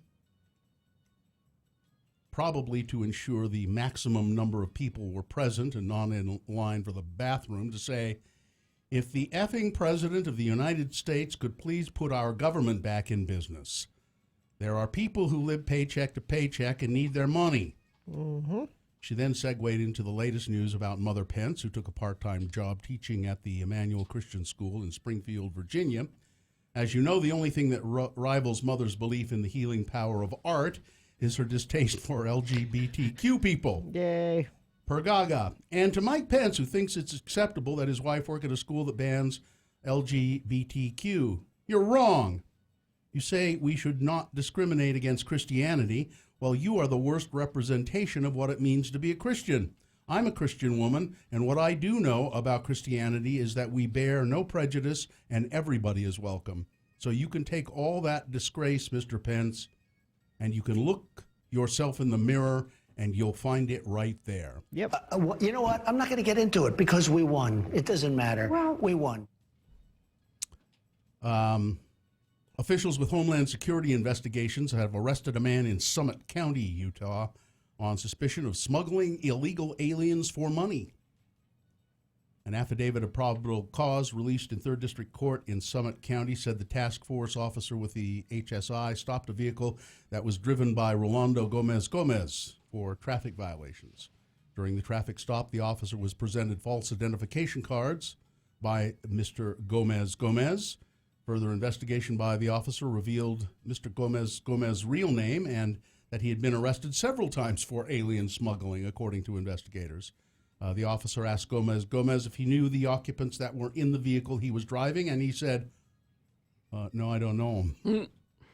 Due to Rolando's criminal activity and history of smuggling aliens and his statements about not knowing the other occupants, they detained him for further investigation into possible human smuggling.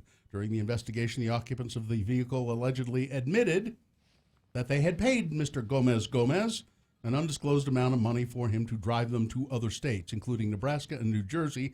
After being interviewed, the affidavit said Gomez said, I drive immigrants all around the country for money. It's our own version of Lyft. Yeah, booked into the Summit County Jail under suspicion of human smuggling. Let's see. Doctors who had cared for that woman who gave birth after being sexually assaulted at the Arizona care facility. Those doctors are no longer treating patients at the Hacienda Healthcare facility. Now that doesn't mean they are the father. It just means how did they not know she was pregnant if they're her doctor? One of the unidentified physicians has resigned and the other has been suspended. Caretakers of the woman were taken by surprise by the December 29th birth, with one telling a 911 dispatcher, "We had no idea she was pregnant." The woman is a member of the San Carlos Apache tribe and has long been in a vegetative state, the tribe's chairman has said. Apparently she drowned when she was like 4 or 5, really young. Oh, And really? She's been She's there 29. ever She's since. 29 years She's old. just been kept alive. Yeah. Phoenix police said that they are conducting a sexual assault investigation and gathering DNA from men who worked at the facility. She's been there since 1992. Wow. The birth has prompted Hacienda to hire a former prosecutor to review what happened. The company is turning over all records of the woman's treatment and has been ordered to hire a third-party manager. But again, they haven't named a suspect in the case. This is a really sad story, and if I had made it a boner candidate, it would have won. So I didn't. I mean, it just would have won hands down. Okay. A woman who left her 15-year-old blind and deaf dog in a box in a Walmart parking lot is going to be sentenced on January 30th. 15-year-old dog, a pug named Agnes. Oh, look at Agnes. Oh, Agnes. Treated for a double ear infection and appeared to need an eye and most of her teeth removed. The woman was charged with abandoning an animal, a second-degree misdemeanor. You know, you can... She's punishable. It's punishable by 90 days in jail and a $750 fine. Agnes was put into a foster home, and the foster family decided to adopt Agnes and make her as comfortable as possible in her old age. Oh, Agnes is adorable. You know, it would have been just as easy to drop Agnes off at the Humane Society Exactly. than the Walmart parking lot. And they'll, no questions asked. All you have to do is pull up and go here, and they'll take it from there. Donald Trump's lawyer, Rudy Giuliani, has been put in a box and left it up. No. He had an eye and some teeth removed. Has had quite an interesting few days. Last Wednesday, he went on TV and told a perplexed Chris Cuomo on CNN that he had never said there was no collusion between the Trump campaign and Russia, only that Trump himself didn't participate in the conclusion. Things have gotten weirder since. Whoever's letting him loose. In an unplanned interview with The New Yorker, reporter Chris Choitner on Monday night, in the minutes before hopping in the shower, So Giuliani said, "I'm about to get in the shower." Listen. Why do you have to say that? But then he said, Now I'm picturing him standing there in yeah. a towel. So listen, he says, listen, there are no tapes, there are no texts, there is no corroboration that the president told Cohen to lie. Okay, so that means there is. I've been through all of the tapes. Yes. So he said, He's been through all of the tapes. so listen, there are no tapes, there are no texts, there's no corroboration the president told him to lie. I've been through all of the tapes, I've been through all of the texts, I've been through all of the emails. So there And are. I know none existed. That's how you know that there So I are. went When he through- said that there isn't, that means that there is. But how did you go Well, through he just something said that. there? I know there are no Yeah. tapes, no texts. I've been through all of the tapes. Yeah. I've been through all the texts. That's all I know. There are none existed. So when I say no I shouldn't collusion, have that said means there's tapes. collusion. I shouldn't have said tapes. No tapes. Well, No. I've listened to tapes, but none of them concern this. Other tapes. It's the best of Journey. That was the tape I was listening to. Look, I Does never not said, pertain to this case. I never said he had conversations about a skyscraper in Moscow. The only thing that ever happened was that they submitted a letter of intent about a possible project in Moscow that never went beyond that. No money was ever paid. No plans were ever made. There were no drafts, nothing in the file. Nothing ever happened to it. Much ado about nothing because the New York Times wants to crucify the president, and the president had no conversations. I shouldn't say he had no conversations. See, there he had goes. a few conversations about this early stage proposal that ended somewhere in early 2016, but doesn't have a recollection of anything else, and there's nothing to support anything else. That says to me that all of those things that he says do not exist actually exist. If because there that's were- just how he works. If there were such conversations, which there weren't, they would be completely innocent. Whenever you speak in hypotheticals, you always run the risk someone is going to report just the first part of your conversation. But I thought it was necessary to talk about if he had a project in Moscow, there would be nothing wrong with it. But he didn't. But he did. I got to take a shower. take a shower. And then go take a nap in your native dirt. He is the worst. Who cares? President, you said you Who cares? $1 million to charity. I didn't say that. You better read it again. Yeah, there's video. There's always video. I'm afraid it'll be on my gravestone. Rudy Giuliani, he lied for Trump. Somehow I don't think that will be it. But if it is, so what do I care? I'll be dead. Wait. I figure I So can he explain did. it to St. Peter. He'll be on my side because I am, so far, I don't think as a lawyer I ever said anything that's untruthful. I have a sense of ethics that's as high as anybody you can imagine. I've been doing this forever. I'm doing what I believe in. I may not always be right, but I'm doing what I believe. And I believe this man has been treated horribly. I got to go take a shower. He just said that was Yeah. that whole grave thing? Mhm. Oh, it'll say you lied for Trump. If it doesn't, I'll make it say that. I'll get a can of spray Oh, my- paint. Here's the last thing he said to the Okay. New Yorker interviewer. Then we got a break. Would you like to say anything about Martin Luther King Day? Oh, no. Oh, my goodness, yes. Oh. He was a great hero of Yes. mine.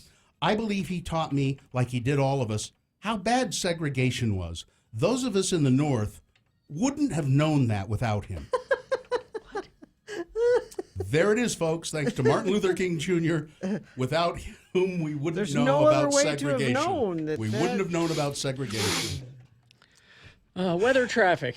Holy cow. Weather, it's chilly. No snow, but it is very cold. 18 degrees right now. Traffic, so we have major issue I-215 East. As you head from 62nd South toward Parley's Canyon, there was a slide off at the top of the hill that's caused a backup. It stretches all the way around the bend.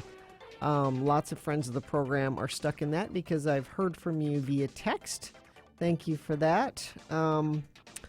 Let's see. We had some front runner issues. Expect delays of up to an hour.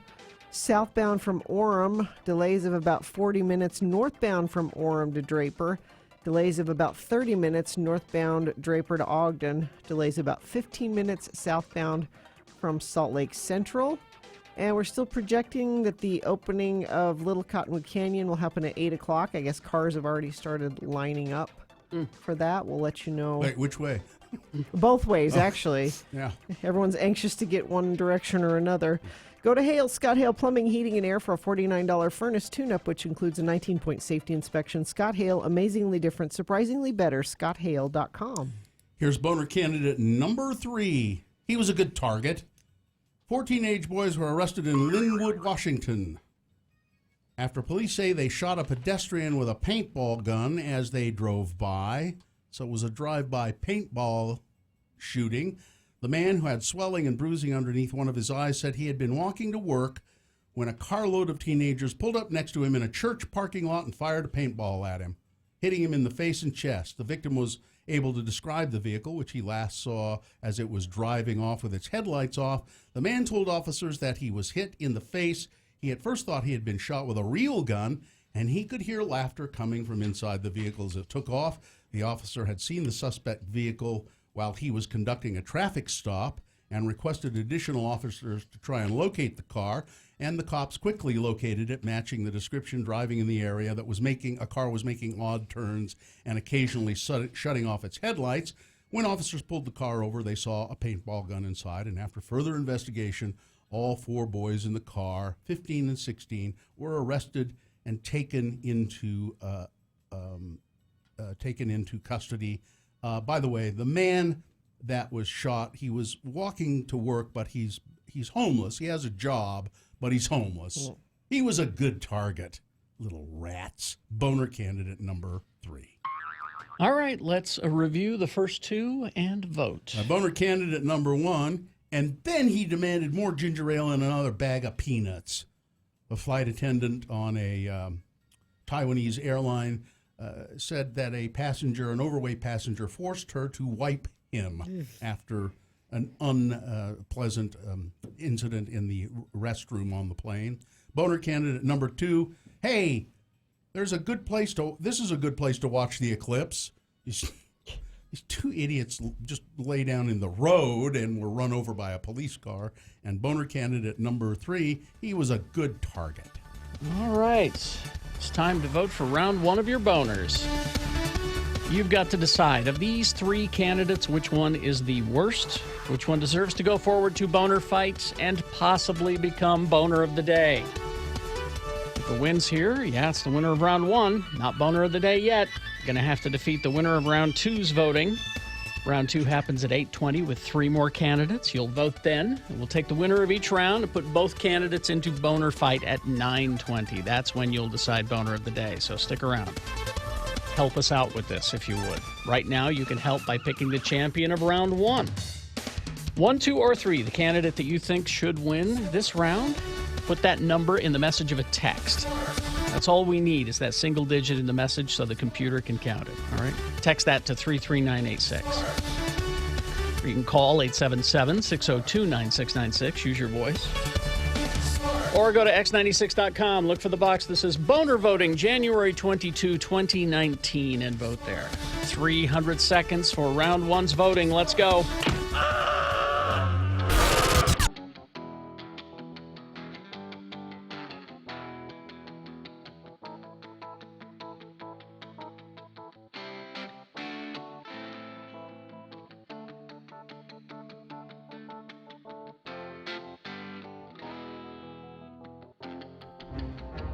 It is the 23rd century. Humans have left the lowly confines of planet Earth and have sought their destiny among the stars. While many things have changed, one constant remains: the need for young men to venture forth and do the work of the Lord.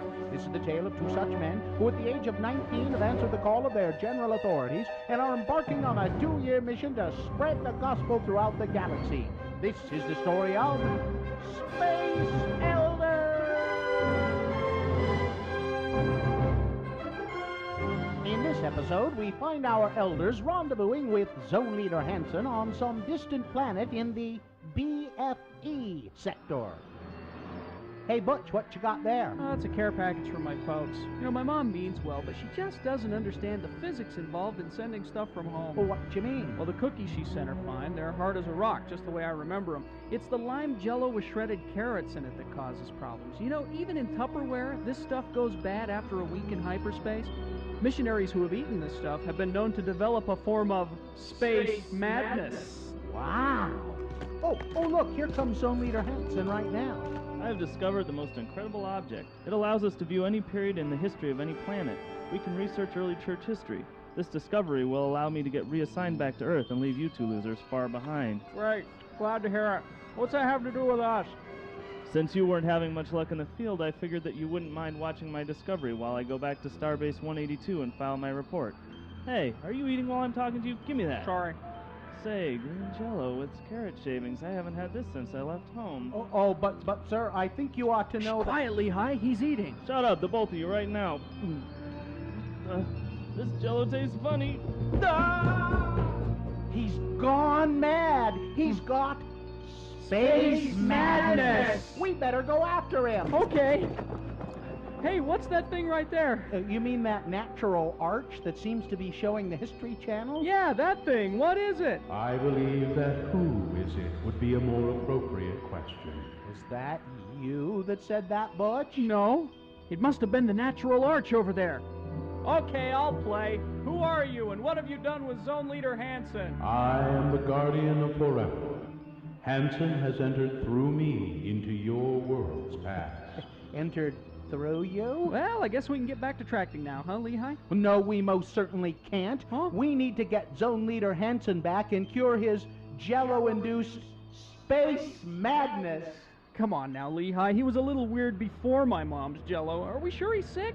Where in our world's history is Hansen now, Guardian? He was asking questions about Mormon history, and about lime jello in particular. He entered as I was showing him the Relief Society meeting, where sisters first began to experiment with lime jello. Well, if he disturbs that meeting, the timeline of church history could be permanently changed. Let's go, Butch. Will Zone Leader Hansen change church history? Can Butch and Lehigh get him to go before he does? Will the Relief Society let Hansen anywhere near their test kitchen? Tune in next time to hear Relief Society President Mulestein say... I'm at a loss, sisters. We've tried shredded beets, cauliflower, radishes, eggplant, zucchini, and rutabaga. Nothing seems to go with this new lime jello stuff.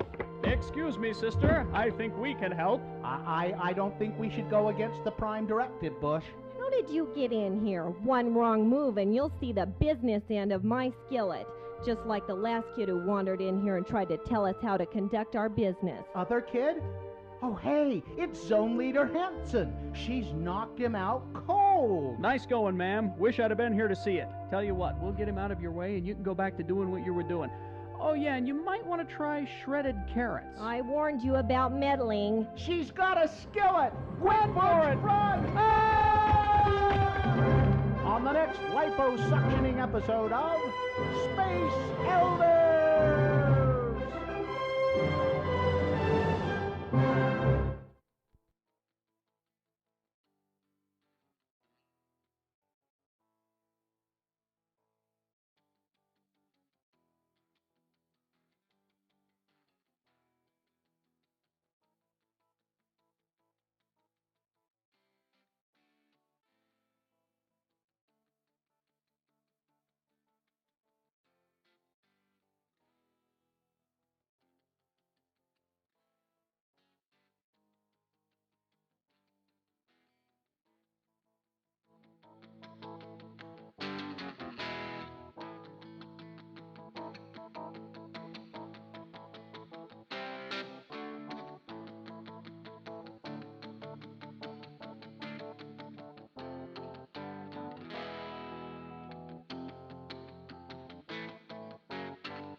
All right, 7:46. We do have the X poll coming up just as soon as we award round one of your boners.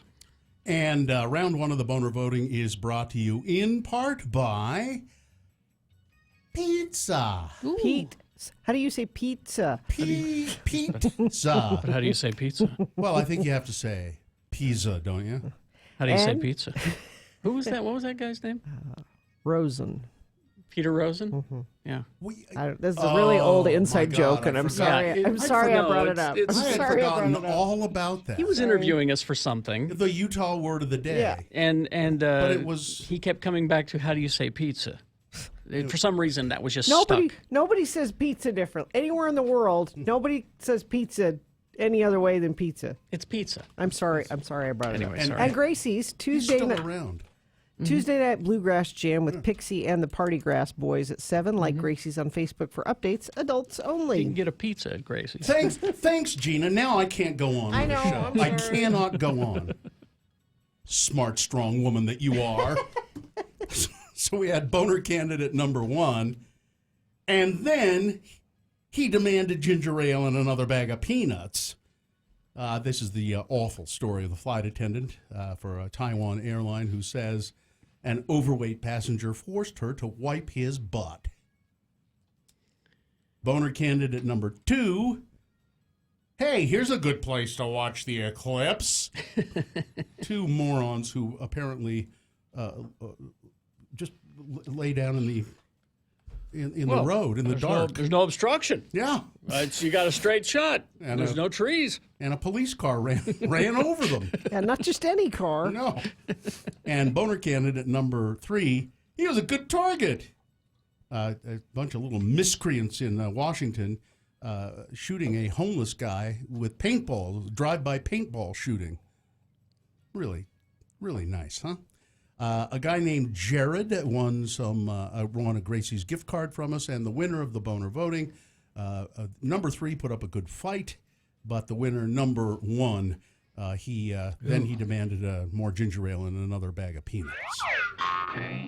All right, that's your round 1 boner voting winner. It is now qualified to be boner of the week. It goes to Boner Fights. It'll face off against the winner of round 2's voting. We will do this again at 8:20 with 3 more candidates. Take the winner of that round, pit them against each other at 9:20, and that's when boner of the day happens. All right. So the Radio from Hell X poll. We need your participation, 877-602-9696. It requires you to be a part of it. It's where we just ask a question and then you call in. I mean, you can text in too, but we like to hear from you on the telephone. 877-602-9696 is the number to call. And please, when participating in this X poll, leave the names of the establishments out. Yes, please.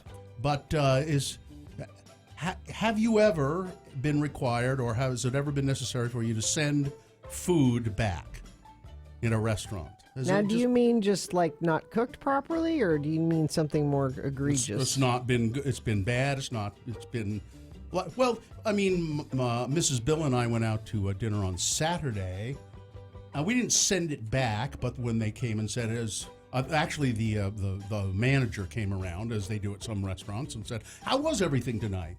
And my wife said, "Well, you know, most of it was good, but the mushrooms that we ordered they're really way too salty." And he said, "Oh, well, I'm really very sorry about that. Sorry, we'll take those off the bill. We won't charge you for those." So that's that kind of thing. I mean, they responded well, I thought. Will you go back to that restaurant? Or will that color your? You know, it was okay. The food was okay. It was pretty good, and I might, yeah. You know, it didn't ruin the restaurant for me, and they handled it well. Everything else was pretty good. I think this question sprang from your most recent brunch where there incident. was a bug in the food. Bug in the food. A bug in the food, and you didn't. You called their attention to it, and they didn't respond well. No, it was just like, huh. Oh, that's too bad. Oh, that's too bad. Sorry. Yeah. That was. No, that's not how you was handle it. these sort of things. But have you ever send anything back or called the attention to something that was really wrong with the food and they didn't? Yeah. I once found string in some chili on a chili burger that I had ordered years ago. Wow. At a restaurant that doesn't exist anymore, so I'll say what it was. It was Fred's Burger Chalet up in Ogden. A burger chalet. Fred's Burger Chalet, and there was string in my chili, and they accused me of putting it in there. Well, so now I've been on the other side of that, working at JB's in Roy. Mm-hmm. There was a woman whose table I was in charge of, and she called me over and she said, "There's a grasshopper in my iced tea." Now think about how big a grasshopper is. Yeah. That's not a small bug. No, I mean they can be, but But it it could was get in there. Yeah. And she just and she wanted her whole meal for free, and I talked to my manager. He's like, "There's no way that like we even put it in the iced tea machine to see if it would come out the spout. It was too big to even do that with. She totally brought that grasshopper into the. But what'd you do? What happened? We comped her meal. Yeah. It worked. I mean, what can you do? Yeah. There's nothing you can do. But Fred's Burger Chalet, they threw me out of the restaurant. Mm-hmm. My guess is you were belligerent, and that's why they threw you out of the restaurant. I got belligerent after they accused me of it. I said, "No, it's in the chili. That can't be." Well, what do you mean it can't be? It's right here. It's here. You put that in there. No, I did not. All right. You're trying to get a free, and they threw me out. Okay. X-Pole, I was from a small town upbringing on a farm where you either eat what's given to you or you don't eat. That carried into today. Unless the food is toxic, I never send anything back, says Terrence. Interesting. All right, let's go to bus driver Allison. Remember, Allison, leave the name of the establishment out, please. Mm-hmm. My issue is that I'm the person you want to eat with because my meal's the one that's always wrong. You're the... About 70% of the time that I go out to eat, they either completely mess up my order, like giving me shrimp instead of chicken. My meat is either overcooked or undercooked. There's They always forget one. the size. There's always one person in a group that this happens to, and in the old days it was Scott Weiss. They always got his order wrong I wonder everywhere why. we went. I don't know. It became a running joke. Yep. And do you complain? There's it depends on the restaurant. Like if it's I've ordered chicken and you've given me shrimp, I will complain because I want chicken, not shrimp. Yeah. But there's other times that I'll just, by the way, this is wrong. The one time I've got like a completely rotten potato at a restaurant, and I sent that back. I was like, this is rotten in the center, and I know you guys couldn't see it. But I'm not eating this. No. So Bad that's probably potato. one of the only times Yeah. All right. that I've actually sent it back. Okay, let's go to lunch, Allison. Thanks. All right. Yeah. Bye. Bye. All right. Let's see. My anxiety won't allow me to send back something if it doesn't taste good, unless it tastes rancid. But one time I went to a place, I got a steak, asked for medium rare, came out raw, 3-second sear on each side. When I sent it back, the chef came out and said, "If you don't know what temperature you want, you eat what you get." So I up and left. I know what medium rare is, and a 3-second sear is not medium rare. I don't know. Yeah, a confrontational chef ain't helping the No. situation either. No. All right, we will take a break. We will continue this X-Poll after the messages, if you insist. Tiffany and Justin, hang on if you would, please. There's a line open at 877-602-9696. Have you ever had to send food back because of something egregiously wrong with your meal? Crash on the exit ramp from northbound I-215 to Foothill Drive. The left lane is partially blocked, backing traffic to 33rd South. Little Cottonwood Canyon is officially open, but traffic isn't really moving all that much yet. I would still wait a bit before you try to navigate that, but it is open, so that's the good news. Pretty rough I-215 east as you head from 62nd South toward Parley's Canyon. There was a slide-off at the top of the hill that caused a backup. It's stretching very far around the bend. And an earlier accident at 106 South is easing a bit, but there's still quite a bit of slowage after you come around Point of the Mountain going into Draper. That's traffic. All right, thank you very much. You know, if you have been in an accident with your car, or if you just want to get it refurbished, if it's been through the mill, it's got some dings and dents and scratches, Everest Collision Repair, that's who you want to see. Download the Everest Collision app on iTunes or Google Play and upload the information, the accident damage or whatever you want to get fixed, and they'll take it from there. They'll handle the insurance companies. They'll minimize all the stress after an accident by dealing with insurance and rental cars and repairs. Everest Collision Repair. I mean, I trust them to do the work on my car. We all have. Yeah, they've worked for all of us. Yeah. So if you've been in a wreck, it's tough, I know, but they can fix your car and make it look good. And all the insurance companies know them, and you'll say, "Oh, I want Everest Collision Repair to do the work," and they say, "Oh, yeah, okay, sure, we know those guys. Jamie Cox and the group, they know what they're doing." So There are 4 locations. There are Salt Lake, Sandy, Tooele, and Ogden. If you've been in an accident, tell Everest Collision Repair, and they'll pay up to $200 of your insurance deductible in a lot of cases, too. See the store for details. If you want to know exactly where the locations are, just go to their website. It's everestcollisionrepair.com. Park City in January is all about A-list celebrities.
Allred and Gina Barberi on X96. Well, here we go. With that was pretty good. With the X poll, yes. You call 877-602-9696. We're talking about food that you had to send back over the wall. Now I just saw this text. What's that? And I have to say this one's on you, texter. Oh? I ordered a bacon-wrapped steak that I should have sent back. Nearly the last bite ended up feeling an oddly sharp on the way down. As I cut into the next bite, I discovered part of a toothpick. I ended up going to the ER. Now, when you have a bacon-wrapped steak, there's a reasonable assumption there might be a toothpick in it to hold the bacon in. I've had many bacon-wrapped steaks. You always... I don't say that's the fault of the restaurant. You always check. Some of them leave the toothpick in, some of them... Okay. Let's see. Let's go to... That's the word from a strong, smart woman. That's right. Right there. I have had many... my opinion of you just steak. changed. That is a strong, smart woman. Justin. Hi, Justin. Yes. Yeah. Good morning. Hi, go ahead. So, I went to a fairly popular restaurant here in the area, and I got a chicken salad. And so it popped into my memory when you said egregious reason for sending something back. The chicken was undercooked. Yeah. Okay. And I don't mean you cut into the chicken and it's pink inside. I mean it was raw from the outside. Yeah. Wow. Can't even believe how it got passed.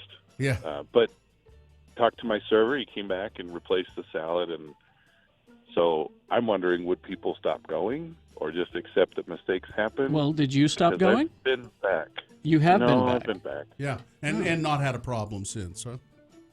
No, it was just that one time. It was isolated. Yeah, I mean, there are places that I will give the benefit of the doubt. Sure. You know, The food business, the restaurant business is tough. And mistakes happen, and when they do happen, it's you're dealing with people's, when you're dealing with people's tastes and it's delicate and I don't know, it's raw, and I'll usually give people the benefit of a doubt and go back again, but yeah. So I agree. I think it's all about how they handle it. Yeah. And that's got a lot. They didn't make a big deal. They caught my meal. They brought me a new salad, and they didn't charge me for it. Sure. So yeah. I think they did the right thing. That's really that. You're absolutely right. How they handle it really will determine whether you go back or tell people. Yeah. All right. Thanks, Justin. Let's go to Tiffany. Remember, Tiffany, leave the name of the establishment out. All right, you got it. So we went to dinner as a large group, and we got to choose from 3 different options for our meal. I chose the chicken, and when I took my first bite, it crunched. And it was just the breast of a chicken. It wasn't anything, like no bone. And it kind of did a popping sound. I thought, oh, okay, that's not good. The other person at the table that also had chicken, hers wasn't good either. So it was mentioned to the waitress. She took all of the food away and said she'll bring us something out very quickly. And when she did, it ended up being prime rib. So beautiful. We had a really great, a better meal out of it. But, and it's not usually a restaurant that I go to, but next time I'll know, don't order the chicken. Like the steakhouse, order a steak. Yeah. Okay. That's usually the rule. Yeah. You should usually stick with what the specialties are, Yeah. Yeah, if you go to a seafood place, don't, have the seafood. Yes. Yeah. All right, Tiffany. Right. Yeah. Thank you. All right, thanks. All right, let's go to Emily. Hi, Emily. Remember to leave the name of the establishment out. So my husband and I had gone out to dinner, and he ordered a fajita. Shouldn't be any too bad of a problem, right? Sure. Yeah. As he's getting into it, he finds tinfoil mixed up in with it. Yeah, that's a problem. Ooh, biting in tinfoil. I just had that sensation. I hate that. memory sensation. Right? Yeah. So, he gives the waitresses attention, and at this point, I have my food as well. And he sends it back, and they did bring him more food, but they didn't do anything else to make it right. And he actually found a little more tinfoil in his second amount of food. It was just ridiculous. Yeah, you don't. So you never go back to that. No, place. you don't. Yeah. We haven't been, no. Yeah, that's terrible. And Thank- tell your friends to not. And I wish you could tell us. No, don't but say, don't but say. Don't. But No. Yeah. But yeah, it was pretty bad. I mean, to find tinfoil mixed up with all of your food. Yeah. That's All right, thanks, Emily. Thank you. All right. You bet. Talk to you later. We'll go to Kathy. Hello, Kathy. Remember to leave the establishment's name out. So I ordered a hamburger, and this was kind of a, I don't know what to call it, like a tropical type of restaurant. I don't know. Or organic, I'm not sure. Anyway, so I ordered the hamburger, and there was a ladybug on it. Oh, how Well, cute. no, that's good luck. Yeah, it's cute. I thought so, too. I thought, that's so cute. Is it part of the meal? Is it one of those edible ladybugs that I've heard so much Well, all about? ladybugs are edible. Yeah.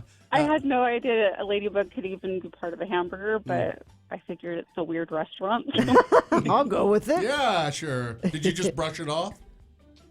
Yeah, I did. Yeah. Ladybugs don't scare me. And you ate the hamburger? I sure did. Well, good for you. I sure did. All right, Kathy. Thanks for calling All us. right, thank you, Kathy. Let's go to Micah. Hello, Micah. Good morning, lords and ladies. Good morning. We went to a regular chain restaurant. Kids got their, chicken tenders, fries, and they came out in like 2 seconds. Mm-hmm. And I had a grown-up version of chicken tenders, and my wife had like a steak salad. And mine showed up, and they weren't too bad. Everything was fine, buffalo sauce. Hers took like 35 minutes to come out. It was a steak and a salad. Uh-huh. And so this poor waitress, she was brand spanking new and didn't realize that she could like go back and ask the kitchen again and again and again. And so finally, a manager that used to work there was sitting next to us, and he politely went back and helped rectify the situation. But it wasn't so much we had to send the food back, it was the service was so slow, and they were so kind and apologetic. We have definitely been back because of how they handled it, but it was just one of those crazy chicken tenders are here in 2 seconds, and her steak takes 4 hours, I guess. Yeah. Yeah. All right, thanks. Thanks. Nice that they handled it. That is well, nice, though. yeah. All right, let's go to Jay. Hello, Jay. Oh, Jay. I mean, I think the point we're proving here is it's all how they handle it. We went to a steakhouse on a Sunday afternoon to redeem a gift card, really. Mm-hmm. And our salads came out quite, like salads do. And then our steaks were taking forever. Yeah. The manager came over and said, "I'm sorry it's taking so long." What actually happened is I saw that you ordered a medium rare, and they came out. I stopped them. I said, "No, those have to be refired." So they comped the meal, and I didn't have to send it back because it was very well handled. No, it's absolutely right. It all depends on how the restaurant handles it. I mean, it could be a disastrous meal, and if they handle it the right way, you'll forgive it. You'll forgive almost anything. Mm-hmm. Yeah. All right. Thanks. Thank you. Chelsea. Hi, Chelsea. Go ahead. Hi. Hi. Good morning. Thanks for letting me listen. Thank you. So I, at a restaurant quite a few years ago, I'm allergic to bees. And I was eating a salad, and as I go to put the bite in my mouth, there's a bee on the fork in the middle of the lettuce. Ooh. Ay. Yeah, that could have been bad. Mm-hmm. But luckily, the restaurant comped my meal, and everyone at the table's meal. They were very apologetic. Everyone So at it the was table. Just fine. Yes, Yeah. everyone at the table. There was 3 of us, and they comped everyone, so that was great. Yeah. All right. I've had plenty of other issues, too. I have a gastric condition. So quite normally my issue is that I have to ask for no onions or different things. Mm-hmm. You're a pain in the stomach ass, paralysis. aren't you? You're like I Gina. really am. I hate eating out because I have to be like, I can't have this and I can't have this. It's not an allergy. I can't digest it. I have a paralyzed stomach. And so it becomes a whole thing. Yeah. All right. I try not to send things back and pick around if I can, though. Mm-hmm. Thank you very Thanks, much. Chelsea. Bye, Chelsea. All right. That's... Do you ever order anything, Gina, that you don't ask for something special? Of course. I've never seen that. That's not true. You always ask for something on the side. It's not true. No, when you order the pepper steak, it's at... They don't have that anymore. They don't have that anymore. Anyway, sorry. Keyword. Keyword. Is this a contest I don't know about? You guys did this yesterday, so I don't know. Yeah, we're supposed to. Let's see, hold at on. 8, actually. Hold at 8 on. o'clock, we're supposed to, I tell don't- people Muse. a keyword to win tickets to see Muse. And Walk the Moon opening for them. That's a great show. Yeah, Walk the Moon. So. Okay, here it is. All right. X96 is proud to welcome Muse, the Simulation Theory World Tour to Vivint Smart Home Arena, Thursday, February 28th. Tickets are on sale at Ticketmaster.com and the Vivint box office. Listen every day this week at around 8 a.m., 2 p.m., and 5 p.m. for a chance to win tickets, and you'll be in the running for a grand prize, signed guitar, and meet and greet. The keyword this hour is dark, D-A-R-K, dark. Text that to 33986. All right, thank you very much. Boners round 2 coming up. Are you going to do this first? Sure. Whoever's quickest. Crash at the exit ramp from northbound I-215 to Foothill Drive. The left lane is partially blocked, backing traffic to 33rd South. Little Cottonwood Canyon is open, but traffic moving very slowly.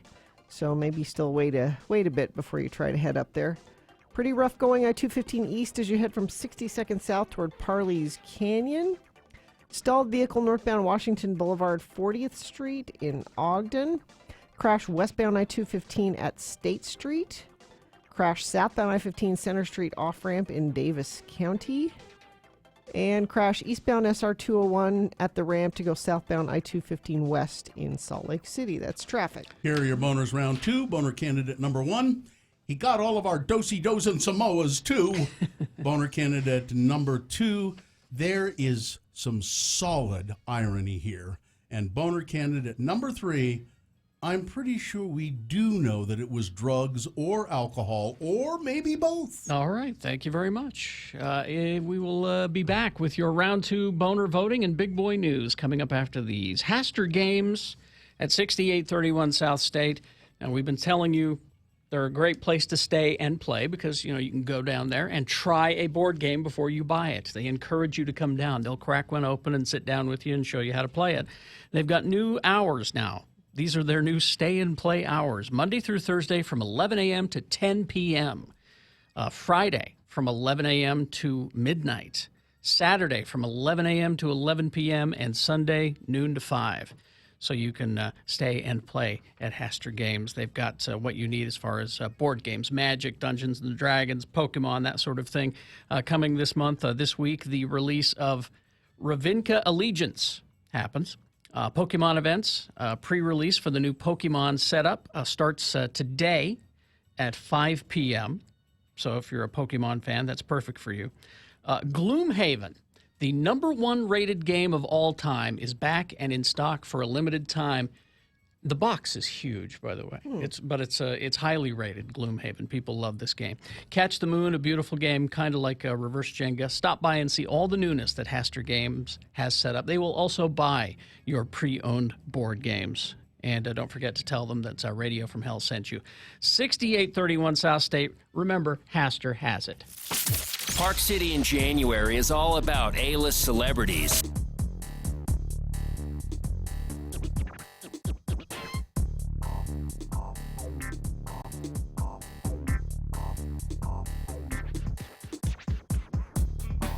Today's word is barium. Spell it with me now, B-A-R-I-U-M, barium. Now we'll use it in some dialogue starring as those two faithful Utah men, LeVar and LeGrand. Join us as a conversation takes place in LeVar's trailer as our two friends eat lunch together. The word again is barium.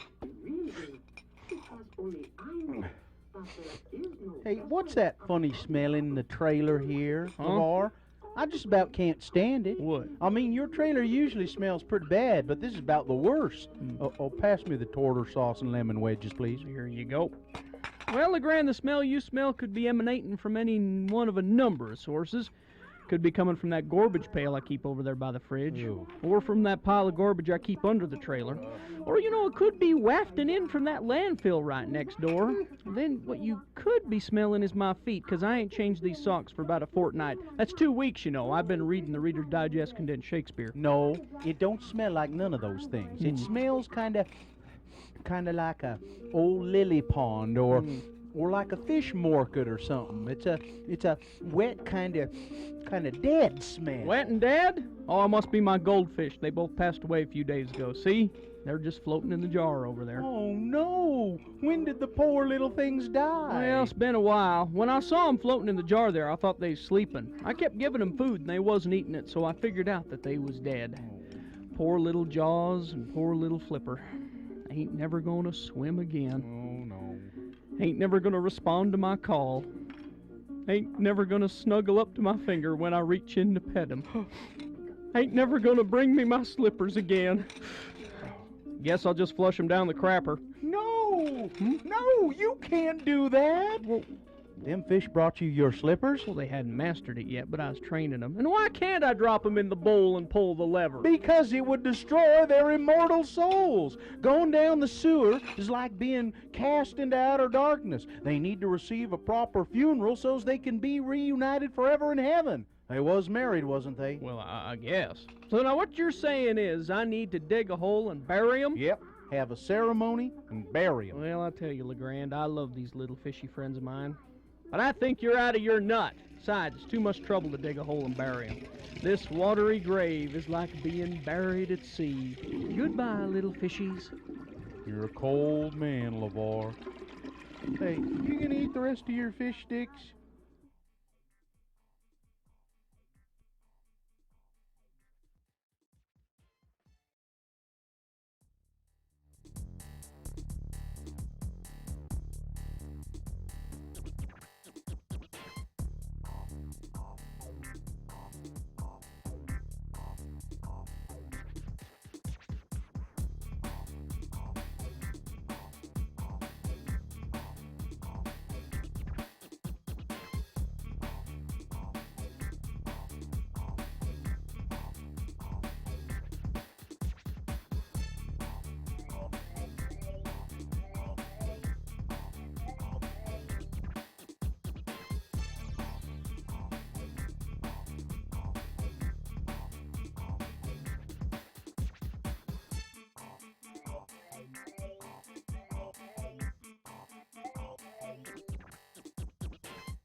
.21, time now for round 2 of your boner voting, presenting 3 news stories. These are examples of bad, stupid, or funny human behavior.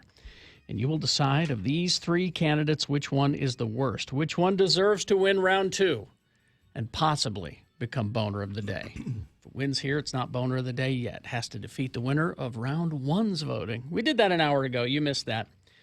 But we'll represent the winner of round 1 to you at 9:20. Along with the winner of this round, as they go against each other in boner fight. One of them will become boner of the day. So right now, pick your champion for round 2.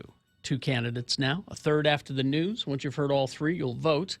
One of you lucky random boner voters will receive tickets to see Disney on Ice. Here's boner candidate number 1. He got all of our do-si-dos and Samoas due. A cold-hearted crook snatched more than $1,000 worth of cookies from a group of New Jersey Girl Scouts at a shopping mall. Look at that face. Poor little girl. X96.com/live.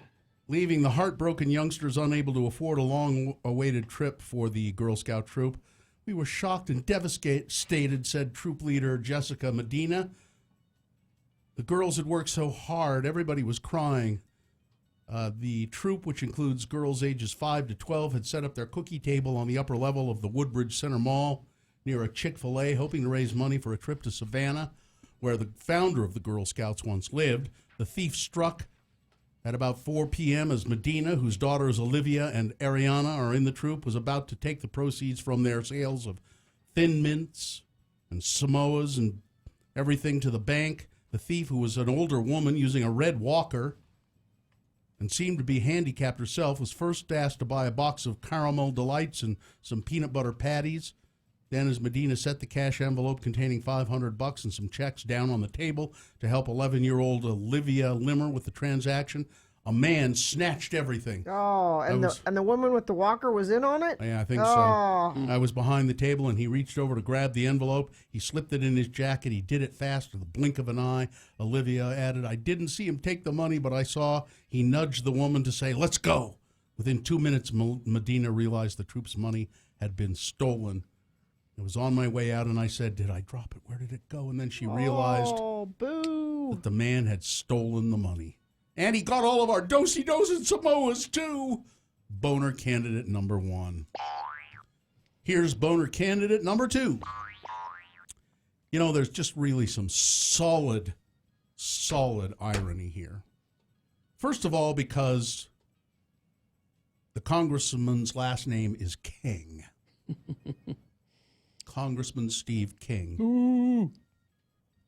Historians one day may point to January 21st, 2019, rather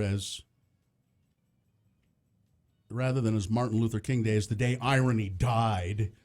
What other reason can explain why unapologetically racist Iowa Congressman Steve King chose to tweet a tribute to the slain civil rights legend Martin Luther King Jr. on the day commemorating his birth? And to make things more ludicrous, Steve King's tweet of praise included this quote that he attributed to Dr. King, quote, "Our lives begin to end the day we become silent about things that matter." Problem is, Martin Luther King never actually said that. Never said it. But Steve King says that he did. The tweet came less than 2 weeks after the Republican congressman wondered aloud to the New York Times why being a white supremacist is such a bad thing. White nationalist, white supremacist, Western civilization, how did that language become offensive, he said. Why did I sit in classes teaching me about the merits of our history and our civilization? That was taken out of context, he said. There should have been a period in there. Really? That's what he said. King's tweet garnered a lot of reaction from Twitter users, many of whom had questions, particularly about where did you get that quote? He never said that. Dr. King. I saw a meme. Dr. King a lot Jr. Of that happens a lot, actually. Yeah. Gave his all for all. I have long agreed with his speeches and writings today. I think of his quote, "Our lives begin to end the day we become silent about things that matter. May we renew ourselves in his teaching so that he can rest in peace." I mean, that's not a bad quote. No. Yeah. I mean, he didn't quote him saying something No. bad. He just didn't say it. Maybe he said it in a private conversation that Steve overheard. Yeah, Steve was there. Boner candidate number 2. Some pretty solid irony going on here. Yep. And coming up in a moment, boner candidate number 3. I'm sure we do know that it was drugs or alcohol or maybe both. All right, round 3. Round two, boner candidate number 3. Yeah. Coming up after this big boy news and opinioendo, brought to you by The Melting Pot. Enjoy the Passionate Night Out feature for Valentine's Day. Ooh. Reservations are going fast. Featured menu will be available the entire Valentine's weekend. Reservations at meltingpot.com/Salt Lake City.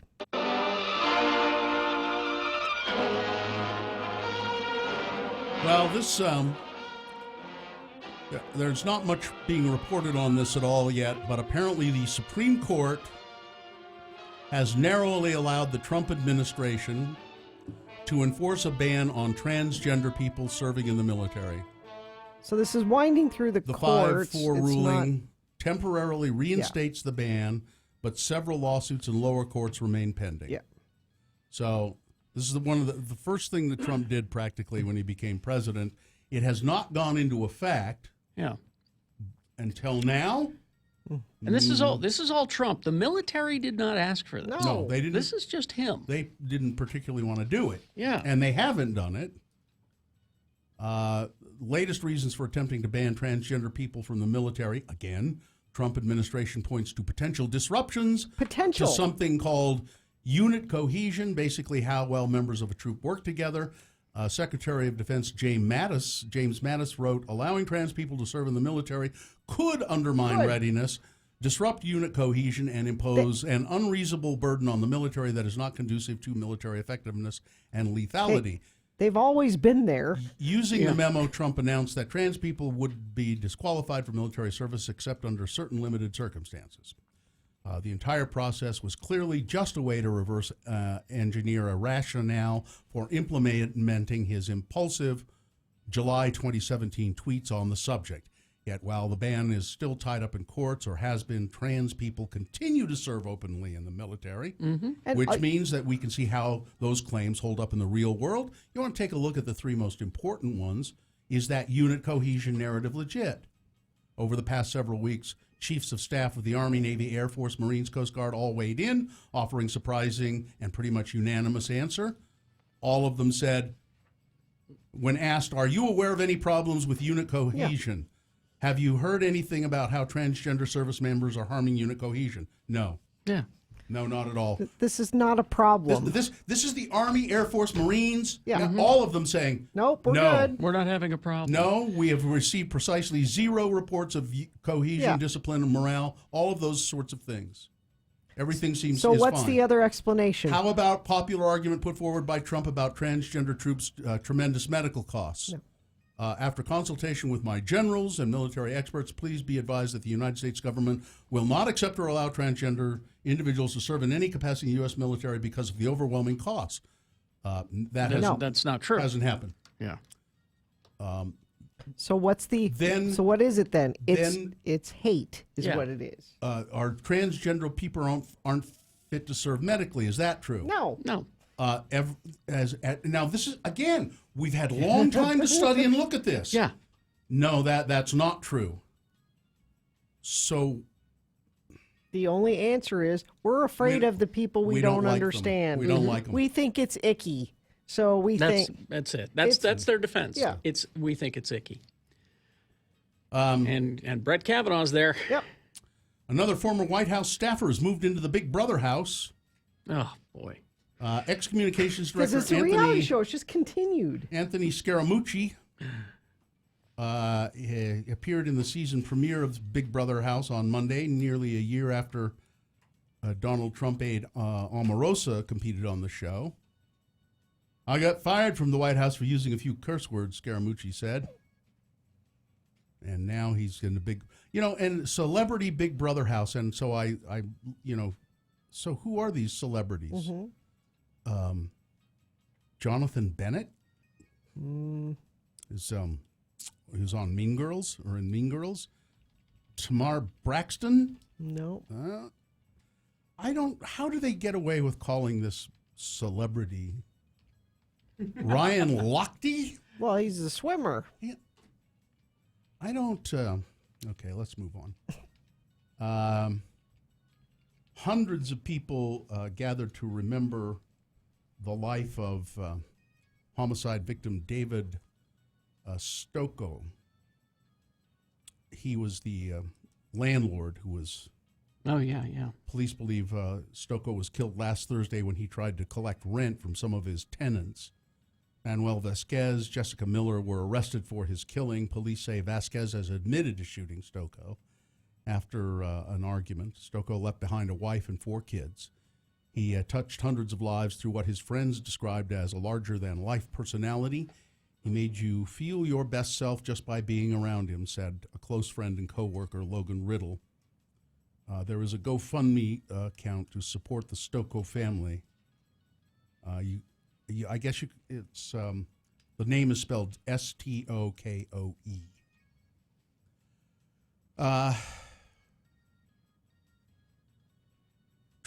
Donald Trump. I thought this is interesting.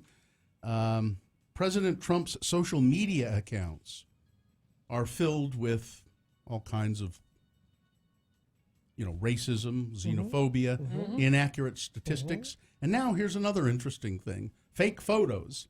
In recent months, Trump's official Facebook and Instagram accounts have published photos of the president that have been manipulated to make him look thinner. Well, wouldn't you? I mean, if you were the president, wouldn't you?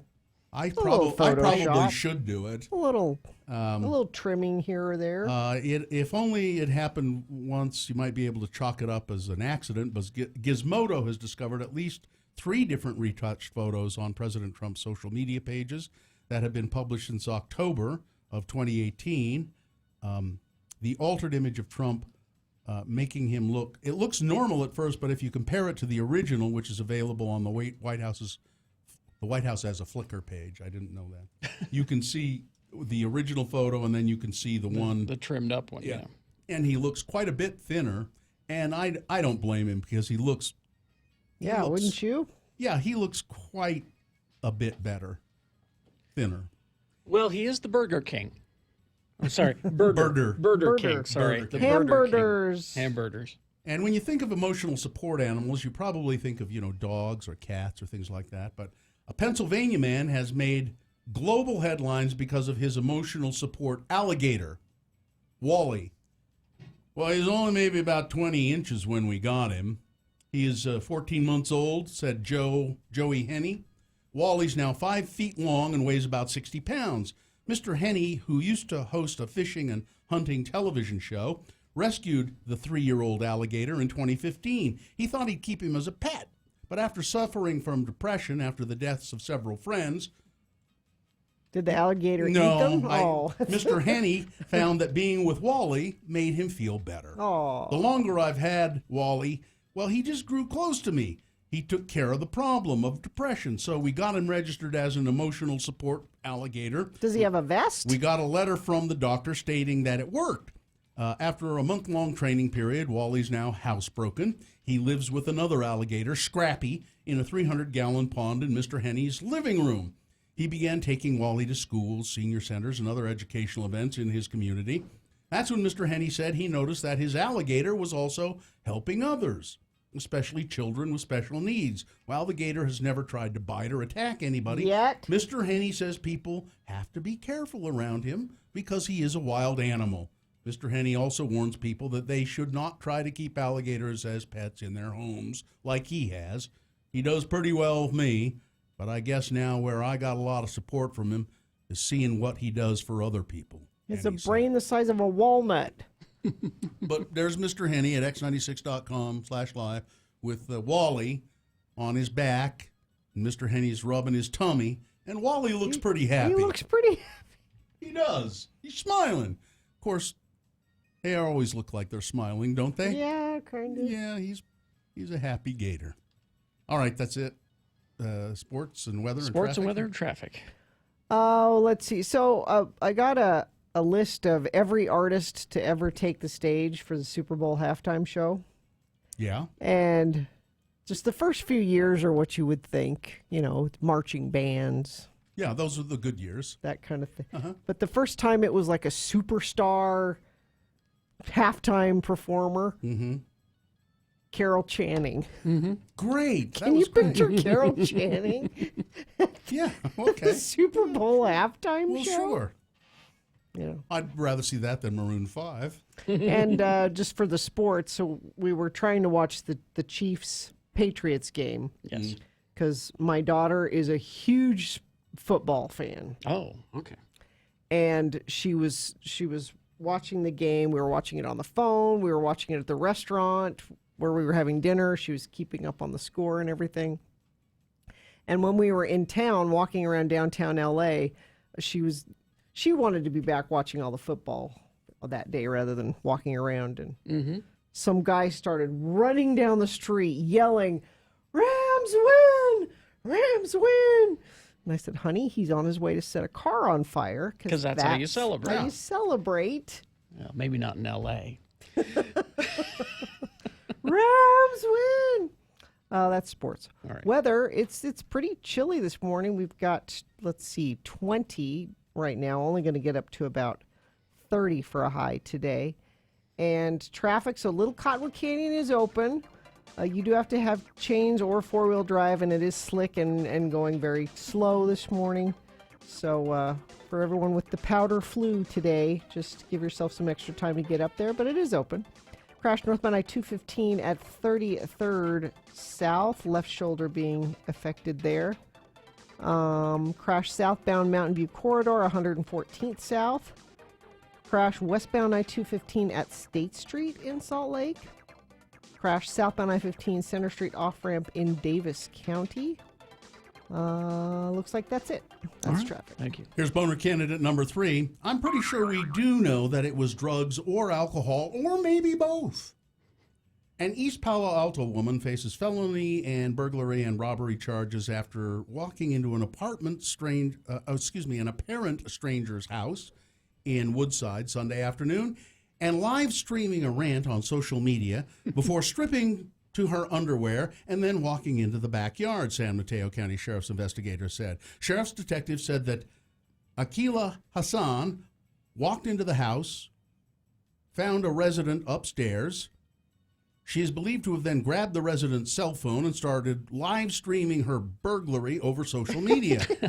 She was inviting people over to the house for a party, said the sheriff's deputy, adding that it wasn't clear what else she was talking about while live streaming. We didn't get a good explanation, they said.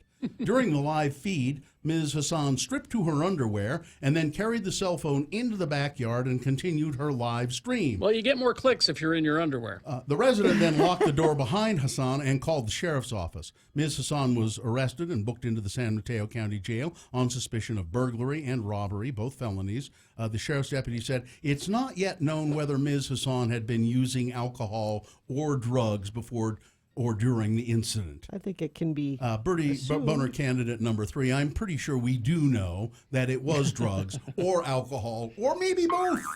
All right, let's review the first 2 and vote. Boner candidate number 1, he got all of our do-si-dos and Samoas too. Some jerk stealing over $1,000 from the Girl Scouts during selling cookies at the mall. Boner candidate number 2, there's pretty solid irony here. Racist Congressman Steve King honoring Martin Luther King Jr. with a quote that Martin Luther King Jr. never said.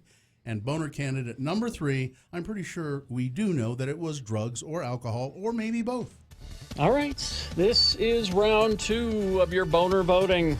You've got to decide of these 3 candidates which news story is the worst. Which one deserves to go forward to boner fight and possibly become boner of the day? If it wins here, it'll face off against the winner of round 1's voting. We did that an hour ago. We will take both winners and pit them against each other at 9:20. That is when you will decide boner of the day.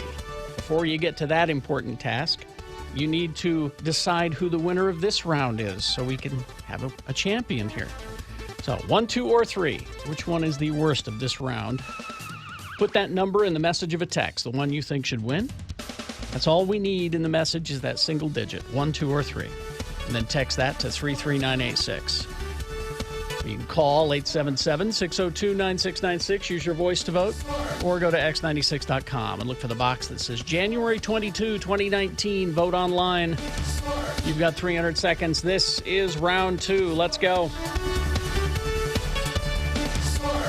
When Carrie, Bill, and Gina run out of things to bitch about, we give you a 1-hour nonstop music wingding at 10 a.m. on X96.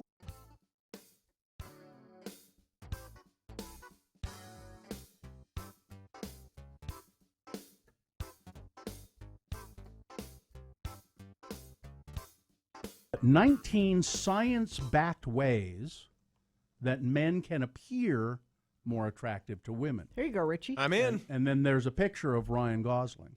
Well, he doesn't have to do anything. He's already doing it all. Former Mormon Ryan Gosling. Read on for simple ways to step up your dating game, it says. Okay, I'm ready. Look for the universal signals of flirtation. A woman smiles at her admirer, lifts her eyebrows. What are you doing, Gina? Why would you do Isn't that that to the me? universal symbol of... What is it? Yeah, that's it. Is that it? That's what they're saying right Winking? there. Yeah. Okay. Aren't you? Sequential flirting gestures. Sequential. Distinctive. Yeah, and that's it. When Gina does that, Men rush to her because they think she has epilepsy. Look for somebody in your league. Don't try and Richie, somebody Know in where your you're league. at. No, listen, always just one step up from where I'm at. One step up? Yeah. Okay. present yourself as high status. How do you? Your obligatory free T-shirt Well, doesn't. No, and doesn't your man help. bun doesn't do it. But if so if you have like a Ford Fiesta or a Bentley, high status with the Bentley. Try and have some trappings. So buy a car you can't afford or so you can have get a some- woman. That's just an example. Have some trappings of a status that is perhaps higher than what you really are. Because women are shallow. Is that where this list is going? Yep. I mean, no. Character, personality, sense of humor. You know what women are? They're ball break. I'm sorry. Try to look older. Look a little older. Women prefer like the George Clooney, Silver Fox kind of look a little bit older. Okay. All right. So far, I'm none of these. Grow a light beard. Okay. Now, by light, that's not the color of the hair. No. Then they show. I mean, is my beard too long for a light beard? Yeah, yours is like a full beard. Okay. Light beard is like scruff. Okay. They're showing a picture of David Beckham. I think that's Yeah. who that is. Okay. David Beckham doesn't. So know. I need to always- trim back the beard a little bit. Yeah. That I can do. Yeah. He always had that kind of. Build some muscle, but not You're too muscle- much. But Richie's got muscle. Not too much. Richie works out a lot. Not too much. But I can put my arms down, so it's not too much. Right. Right. Show him the gun show. Sun's out, guns out. Yeah.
from Hell on Utah's original alternative X96. All right. And I'm going to the doctor today for a checkup, so You might get put on Sanguelto. See if I'm going to have that second stroke that you don't come back from. 8:48. Time for your round 2 boner voting winner. Oh, I haven't had the first stroke yet, though. Good. Don't have the first one. Yeah, the second round boner voting brought to you in part by Another Piece of Pizza.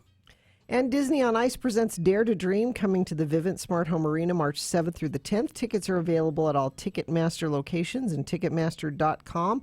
And go to X96.com for a chance to win a family 4-pack, or perhaps you won them from us just now. So we had boner candidate number 1.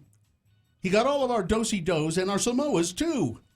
Some jerk stealing over $1,000 from the Girl Scouts selling cookies at a mall in, I believe it was New Jersey.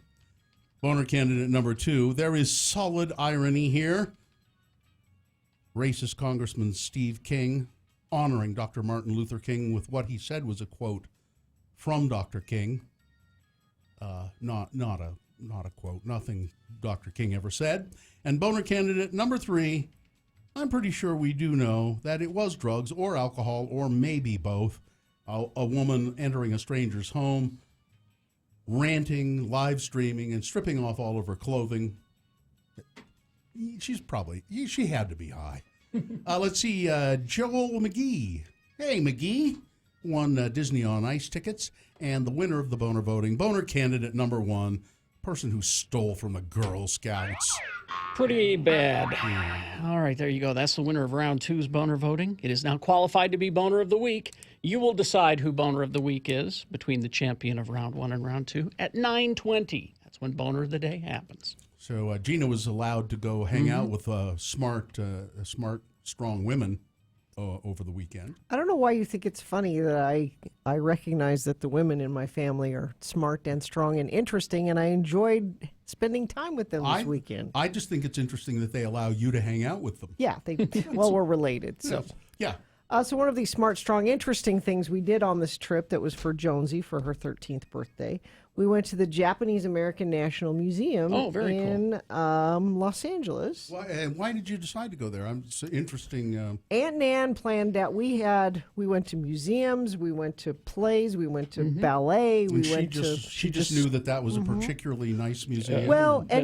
That's the museum I believe George Takei is involved with. Well, and so she thought this would be, because she was looking kind of for something, because she brought some of her grandkids to this exhibit, and she thought they would enjoy it because they had Carrie Jackson, Kaiju versus the Heroes exhibit. Yes, I've read about this. Godzilla. And so this guy, Mark Nagata, collected just thousands of classic Japanese toys.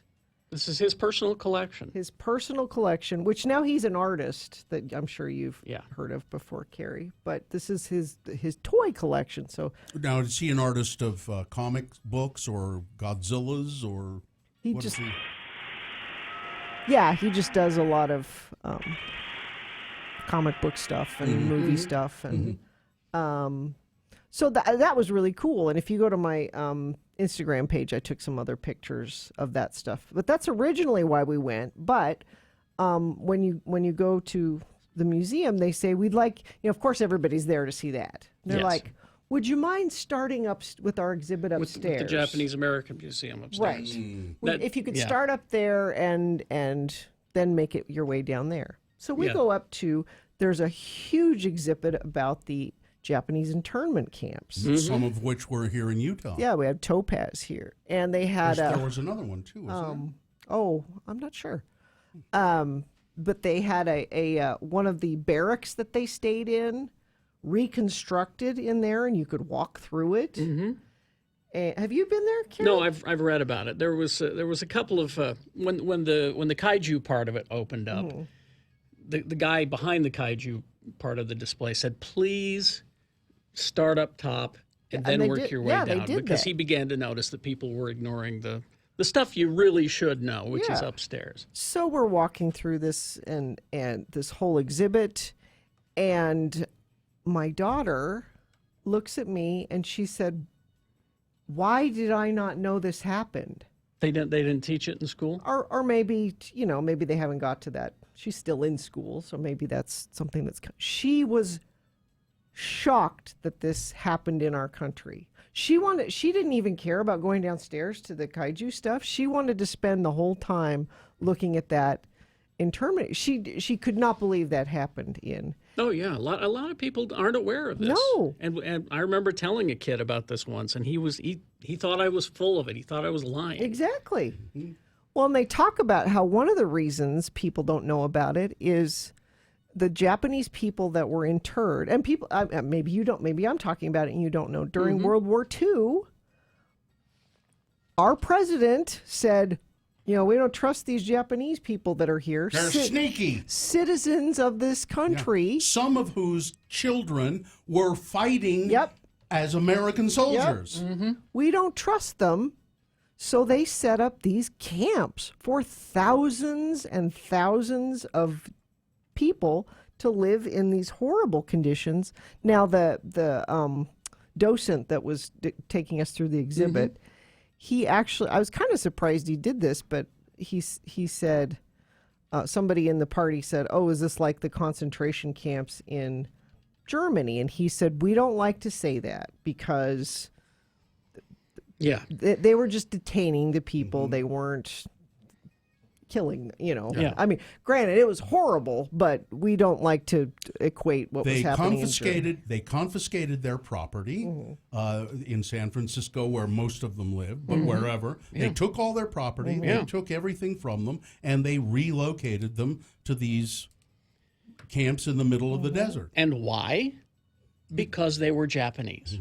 And my daughter, as we're walking through that, she said, I could totally see this happening today. Sure. With Muslim Americans or it's Mexican American. Well, it is happening. It's happening now on the border. Yeah. It's the same thing. So I highly recommend, if you're in LA, going to the Japanese American National Museum. And then go downstairs. And then you can see Godzilla. See the cool stuff.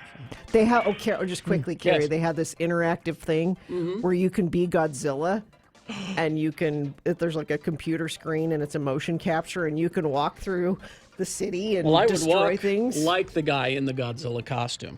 I wouldn't walk like myself. I would purposely walk like the guy in the costume. It was great. It was great. All right. Traffic, let's see if that's great. Crash has closed all westbound lanes on Hinckley Drive. This is 1900 West and Roy. Find an alternate route through that area. Crash northbound I-215 33rd South in Salt Lake. Crash Mountain View Corridor 114th South. Crash northbound I-15 Layton Parkway on-ramp. And for people with the powder flu, you can get up Little Cottonwood Canyon. It's just a little slow going. That's traffic. All right. Thank you very much. We will take a break. We'll be back. I haven't seen Todd. Is Tuesday Tunes? He's here? Okay, so he is here. Tuesday Tunes with Todd coming up in just a moment. Stand by for that. Gina, if you wouldn't mind. I was comfortable traveling this weekend because I had a comfortable bra. No, it's true. thirdlove.com/Gina, Gina. That will get you 15% off your first order. And you don't have to put in a promo code at checkout or anything. It automatically takes it off. Why are they so comfortable? Tagless labels, no itching, straps that won't slip. They've got these ultra soft smoothing fabrics. They're lightweight, super thin memory foam cups. So that's just the quality of what they're made from. But how do you get the right size? You do the Fit Finder quiz. Just takes a minute or two. And it takes everything into account, not just your cup size and band size. Like cup sizes, they have half cup sizing. Third Love invented that. Oh, really? Yeah. 50% of women fall in between the standard cup sizes. Third Love invented half cup sizing. So go there and take the Fit Finder quiz and order your first Third Love bra, thirdlove.com/Gina. Get 15% off your first purchase. Park City in January is all about A-list celebrities.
Bill, and Gina on X96. No pee breaks, people. No pee breaks. What? No pee breaks Well, we because gotta- well, it's time. Oh. Thursday turns with Todd on X96. Ran from hell. That's what he's doing in here. That's it. I knew it. Important business. You mustn't head to the restroom. We've got a song to play for you. No time to hit the head. Here he is, Todd Newcomb. Todd is here to present us a tune. Todd, how are you? I'm good. It's getting to that point now where, we're getting back into the swing of things, and bands are starting to release lots and lots of new songs. So we're there. We're back after that little drought through the holidays. I guess there is always kind of a downturn in music releasing, but now we're going to start chugging ahead. Yeah, the bands are putting out songs. We're going to start hearing about all the big 2019 summer tours. Like, it's revving up. Just Okay. the way we like it. Who are we revving with now? So today, and this was a band where they've had a couple of songs that we've played, and honestly, I didn't like the first two, not really at all. Like, I just wasn't into this band because there was a little too much banjo going on, and it just felt like a little too novelty. But the band is called Judah and the Lion. How did our listeners like their first couple? I think they did okay. Like, people liked them. I just personally, I remember the name, but I can't think of the songs. If you heard the, now I can't think of the other ones we take it played all, too. take it all back. Yes, there you go. Yeah. Take it all back. Anyway, they came out with this track. It's called "Over My Head," and I'll be damned if it isn't just the catchiest thing ever. It's better. Oh, I love it. Banjo? Not so much. Okay. I don't even recall that there's any in it. Okay.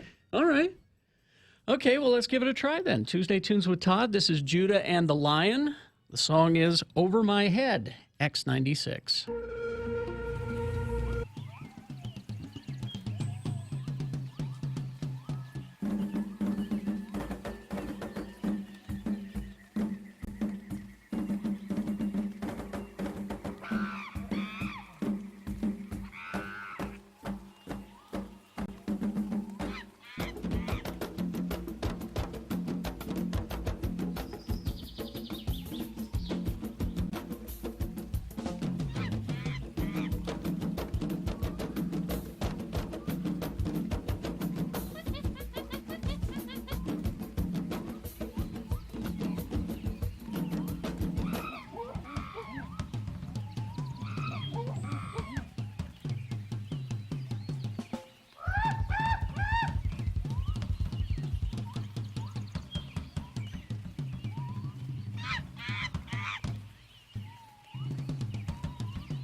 Well, there So you there's go. a little bit of banjo in there still, but it's Yeah, a little. Not as much. a little more electronic Not as going much. on.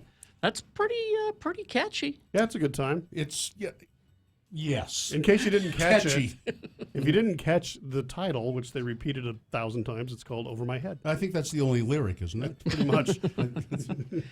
No, that's a catchy little tune. It'll stick around for a little bit. I think. Judah and the Lion. Judah and the Lion, Over My Head. I'm waiting. What? I'm waiting for the 20-minute version. I want to know what instrument the lion plays, because that would be fascinating to see. There's maybe not an actual lion. It's a bassoon. Oh. You think his paws Well, I would wonder- be too big? You would I think. wonder why the lion would play a bassoon. Oh no, no.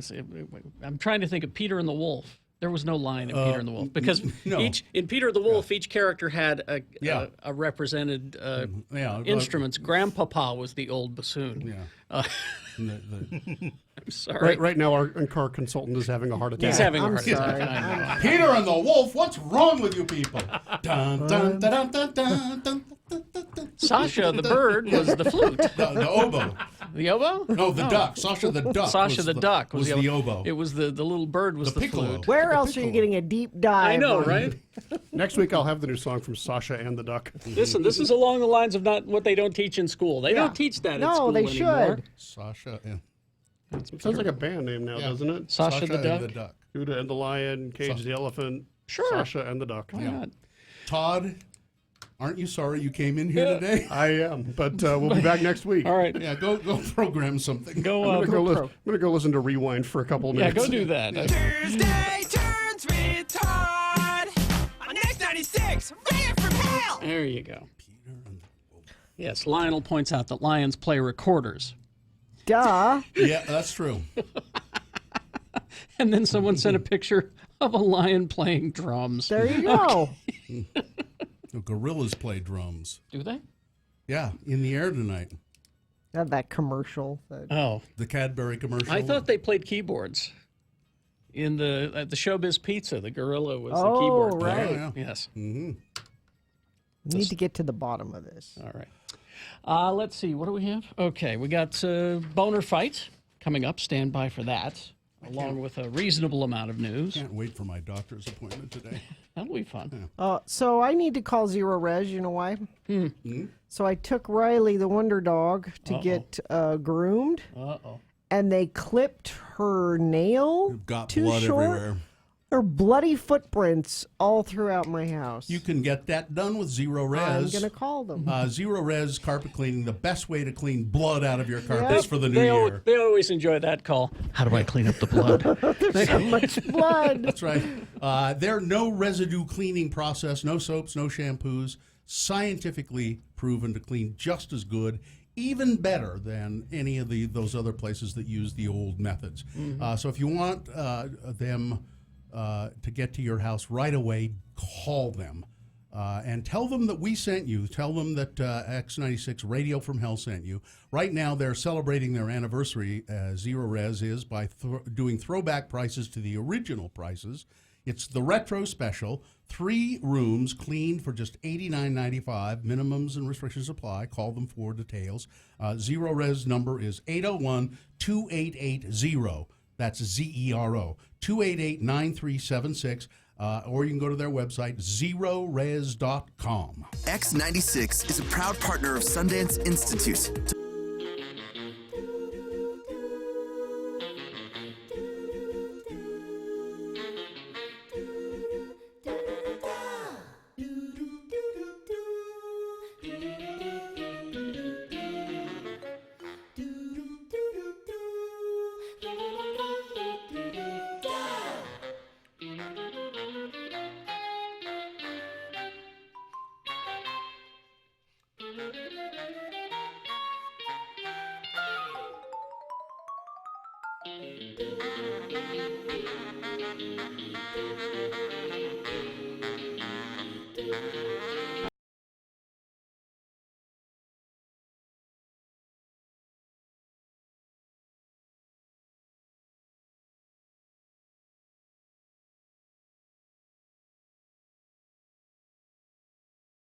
Here are Carrie and Bill with another episode of Things Men Would Never Say.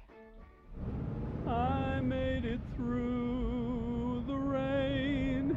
I kept myself respected. I made it through the rain. God, I just love Barry Manilow. Yeah. He is one heavy dude. Sing me a little bit more of that, would you, Carrie? I can't. I'm starting to mist up, and it's too hard to drive when you're all teary. Yeah. Where the hell are we anyway? I mean, you said you knew where the bookstore was. We're going to be late for the Terry Tempest Williams in-store book signing. Well, I thought I knew, but I guess we're lost. Yeah. We're just going to have to pull over and ask for directions. Oh, by the way, how was your date last night? No, fine, I guess. The spaghetti factory was good, as usual, but when we got back to her place, all she wanted was sex, sex, sex. I mean, I get so flippin' tired of that. Why can't some women realize that it's possible to be friends without having sex get in the way? Well, I wouldn't have thought that she would be like that. I mean, she seems like one of the sensitive types. Well, you like her, don't you? Well, yeah, I like her, but just not in that way. I mean, she seems like one of the sensitive types, you're right, but she doesn't really excite me sexually. I mean, for one thing, her breasts are just too darn big. Well, I didn't want to say anything, but I know what you mean. What's your ideal woman look like? Oh, that's really easy. That chick on Murder, She Wrote. Angela Lansbury? Yeah. Just thinking about her, and I'm pitching a tent. Yeah. Hey, pull over here at this 7-Eleven, will you? And I'll ask for directions to the bookstore. Ah, dang, it's raining out. Hey, have you got a rain hat that I can borrow? Well, I couldn't find mine when I left the house, and so I just put this bread sack over my head. All right, well, give me that then. It's going to look pretty silly, but I didn't spend 3 hours and $50 at the salon to have this hair ruined in the rain. Okay, careful, don't slip. I made it through the rain. I kept my point of view. Join Carrie and Bill again soon for more of the things.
To 9696 or text us at 33986. Message and data rates apply.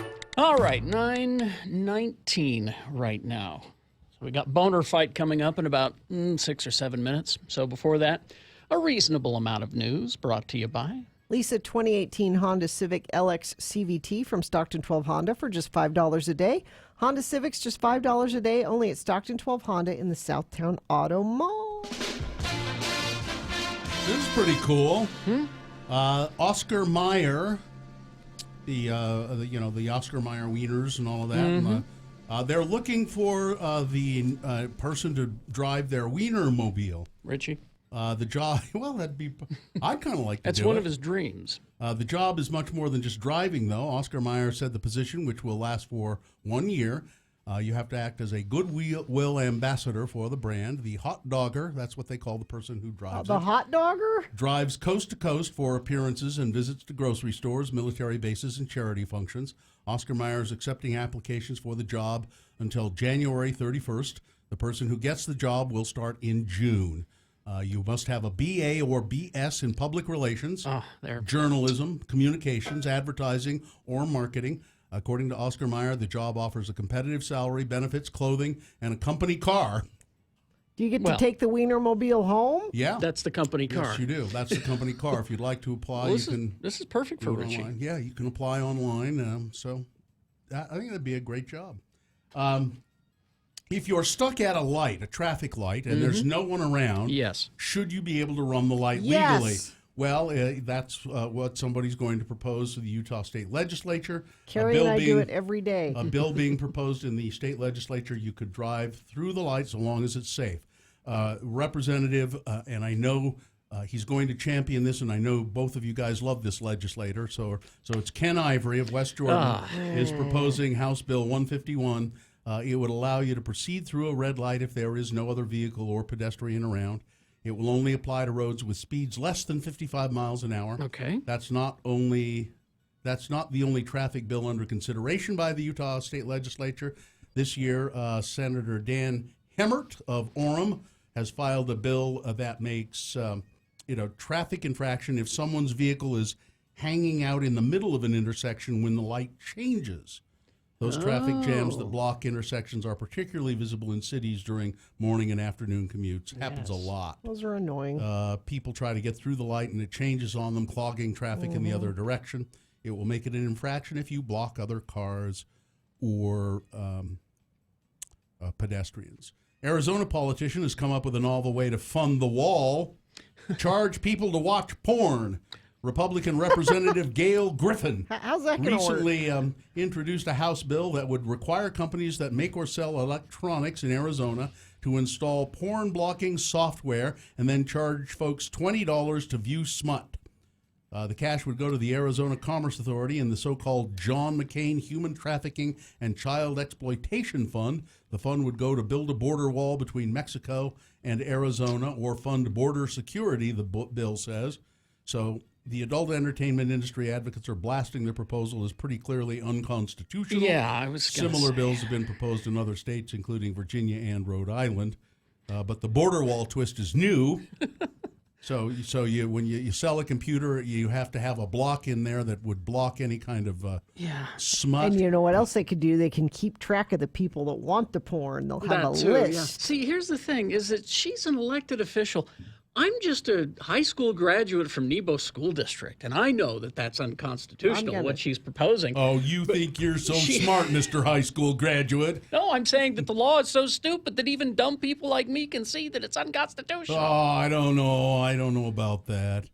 And Paul Krugman has written an editorial, an opinion piece that says that Alexandria Ocasio-Cortez has exposed the average congressional Republican to be as dumb as a rock. Yep, she's right.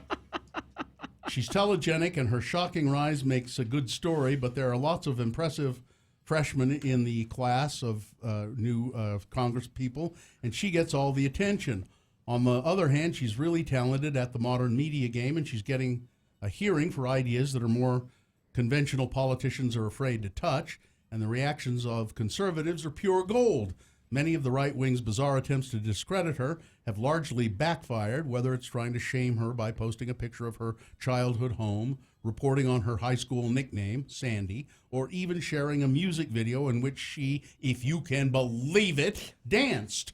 Yeah. But they're Again, all- these are the worst things you can find out about her. But That's- they've also tried to attack her by claiming that she's uninformed about basic economics and policy, often relying on implicit bigotry.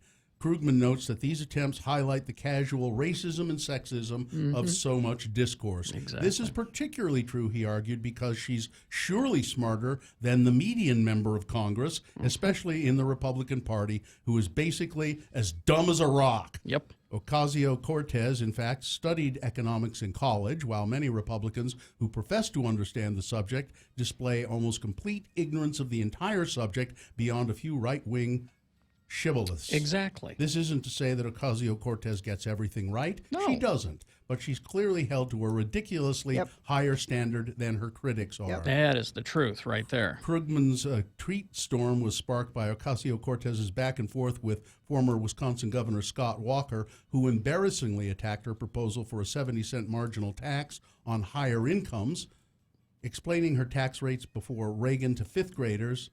Well, we went through this before. Yeah. I don't need to go through it again. And she handles all of that criticism so well. With pretty much calm, and she handles it very coolly. And I think it's pointed out that being a bartender in Brooklyn and Queens, she knows how to handle a lot of abrasive people. She knows how to handle them pretty well. Yeah. So that's it. Is that good? Yeah. Weather? You want to do weather? Weather, real it's quick cold. 18 right now. 30 for a high today. Thank you. It's Boner Fight with Radio from Hell on X96. So here it is, the winner from round one going against the winner from round two. This is going to be interesting to see. Interesting, yeah. Because the winner from round one in the 7 o'clock hour, disgusting. It was, and then he demanded more ginger ale and another bag of peanuts. This is the disgusting guy who made a flight attendant on a Taiwan airline, demanded that, and she did it, and demanded that he wipe him after he'd made a mess in the bathroom on the plane, and also and it was just a disgusting story. He demanded that he be wiped and taken care of, and they did it. They almost had no choice, but it was just awful. And then going up against the winner from round two, the wretched human being who stole the money from the Girl Scouts who were selling cookies in the mall in New Jersey. So those are your two candidates. Number one, the disgusting one. Number two, the thief who stole everything from the Girl Scouts. All right, you've got to decide which one of these two candidates is boner of the day for January 22nd. One or two. Remember your candidate number, the one you think should win. Put that number in the message of a text. That's all we need in the message, so the computer counts at that single digit. Text that to 33986. You can call 877-602-9696. Use your voice. Or go to x96.com. Look for the box that says Boner Fight January 22, 2019, and vote there. If you don't see that box, refresh. It should appear. You've got 300 seconds. This is Boner of the Day. Start your workday at 10 a.m. with a 1-hour nonstop music wingding on X96.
Owner of the day. And it's brought to you in part by pizza.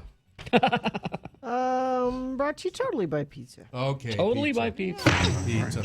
So we had boner candidate number 1, and then he demanded more ginger ale and another bag of peanuts. The disgusting story of the overweight diarrhea passenger who, on a plane, who a flight attendant was forced to clean him up. And that going up against the second boner candidate, the horrible jerk who stole over $1,000 from Girl Scouts selling cookies in the mall. Mm-hmm. So those were the two candidates. And you called and you voted for them. And one of them was a winner. I'm sure one of them got more votes. I don't know. It could have been a tie. There might not be. Maybe there's not a winner. Well, there were votes. Maybe they're tossing a coin in the producer's booth. Oh, There one it of is. them did win by a large margin. Oh, so then, okay. Was it Icky number 1? It was, in Yay! fact, number 1. He demanded more ginger ale and a bag of peanuts. All right, there's your boner of the day for January 22, 2019. It is now qualified to be boner of the week. That'll be decided on Friday at about this time. Oh, hey, Dan Farr. Hello. It's a gentleman associated with something known as Fan X. Well, thank you. He's, Thank you for having me here. Well, it's a pleasure to have you here, and whenever you are here, it means you're going to tell us something of import about An culture. event. Culture. Oh, it is. Pop It's culture. It is culture. Yeah. That's one thing when we started at the very beginning. Mm-hmm. We decided, you know what, this is culture. Yep. So we're bringing culture to the community. So, And yeah. so when is the next event? It's April 19th and 20th. April 19th and 20th? Yeah, it's So coming the soon. spring This show is a Yep. day shorter. All right. Yeah. Tickets are available now, I would assume. Yeah, at fanxsaltlake.com. fanxsaltlake.com. I'll go there right now. Right now, yeah, okay. It's all there. So there are some guests already available. We have announced a few guests already, and we're going to be announcing some more today in about an hour, I guess. Okay. So Yeah. who do we know that are available right now?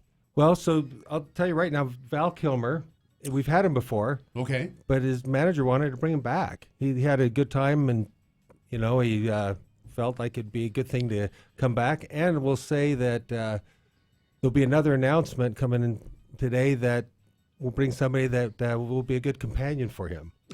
You're not going to say who it is right now? We're in tease on that one, but Okay. we do have a special exclusive announcement for you guys too. The boys always wait for the contracts to be signed before they say Which is Okay. Yeah, smart. right. Which is Okay. smart. But we know who that is, don't we? You guys always know. You guys, I think we know who that is. Yeah, we give Okay. you the Okay. heads up. Okay. So, Val, we have Linda Larkin, who was the voice of Jasmine in Aladdin, Oh, cool. Okay. and Scott Winger, Mhm. who's also Jasmine. I mean, Aladdin. He was Aladdin. Aladdin, in yeah, Jasmine. in Jasmine, Okay. yeah. So if you're an Aladdin fan, this is certainly for I am you. an Aladdin fan. Okay. And let's see who else. We Seth Gilliam. Who is father, forgot his name from Walking Dead. Yes. Oh, I know. Yeah. I know who you mean. Yeah, you know. Mm-hmm. Let's see. Gabriel. My- Father Michael- Gabriel. Father Gabriel. Gabriel. The Father always Gabriel. conflicted Father Gabriel. That's Right. I don't know. And Mike Coulter. Us Marvel fans are very excited about Mike Coulter, Luke Cage. Yeah. And he's going to be exciting. Then we also have Irene Bedard, who's Pocahontas. Oh, okay. And so I actually met her years ago at a convention, and she's so nice, and people are going to love her. Mm-hmm. She does So- a lot of voice work. She does. Well, and you'll see her like on she's a great character actor too. So you'll see her a lot of she's an American Indian, and just fantastic person. Okay. Yeah. And of course, artists and comic creators. There's a bunch of them already lined up. Yes. Yeah. Wow, you list Kerry Jackson here as being. Oh, I'm. Well, he's headliner. Yes. I see Kerry Jackson's going to be. Yeah. So that's a major announcement. that is. Well, we did sneak peek. I though. help Yeah. out where I can. A Yeah. lot of authors already lined up for. Yeah, it's for fun. appearances? It's that's something that it's kind of we didn't realize how popular the authors would be when we started. We a lot of it we've grown into, and the authors have just been tremendous support for ton the of them. show, and people love them. So Brandon Sanderson, bunch of them. Yeah. So, but who's the special announcement just for the Radio from Hell show, Dan Farr?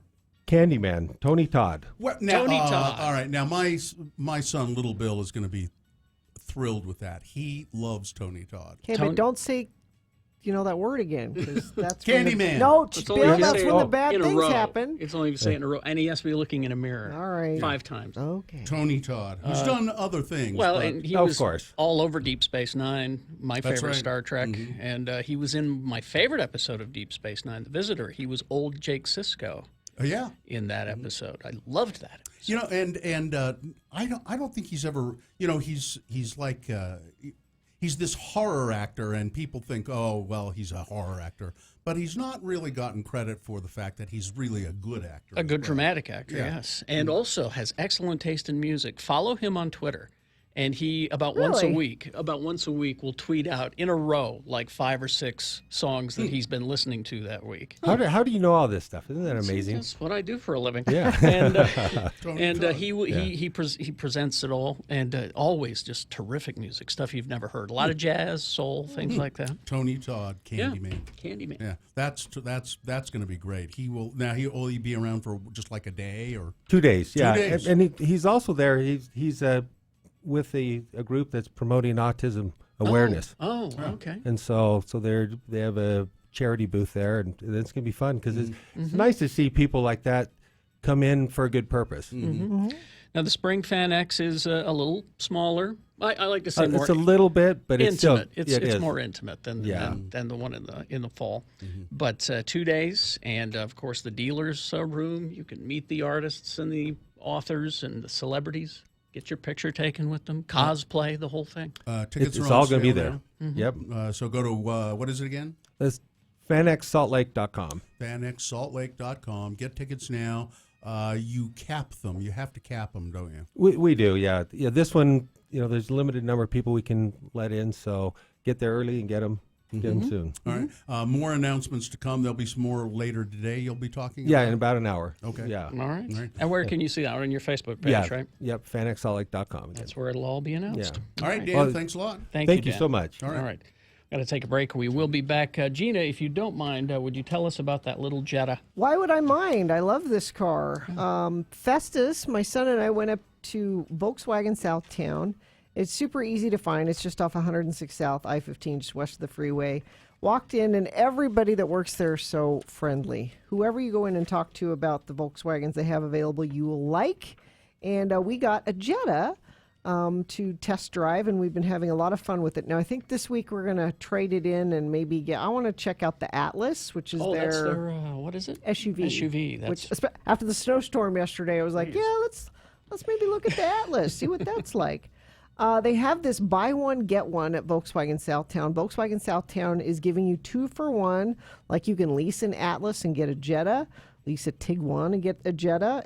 It almost sounds too good to be true for me, so I think you should go in there and talk to them, or you can go to VolkswagenSouthtown.com. They've got all of the information there. Used cars, they'll take your trade in. Warranties are always great gas mileage. You'll love driving a Volkswagen from Volkswagen Southtown. X96 is a proud partner of Sundance Institute.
Jackson, Bill Allred, and Gina Barberi on X96. All right. Yes. So yesterday I'm in Burbank, where I woke up in the morning and named after Luther Burbank. I didn't know that. Oh, thank you. And Aunt Nan's neighbors were mowing the grass, and Hey, this is January. yeah, they were having baseball practice in the park.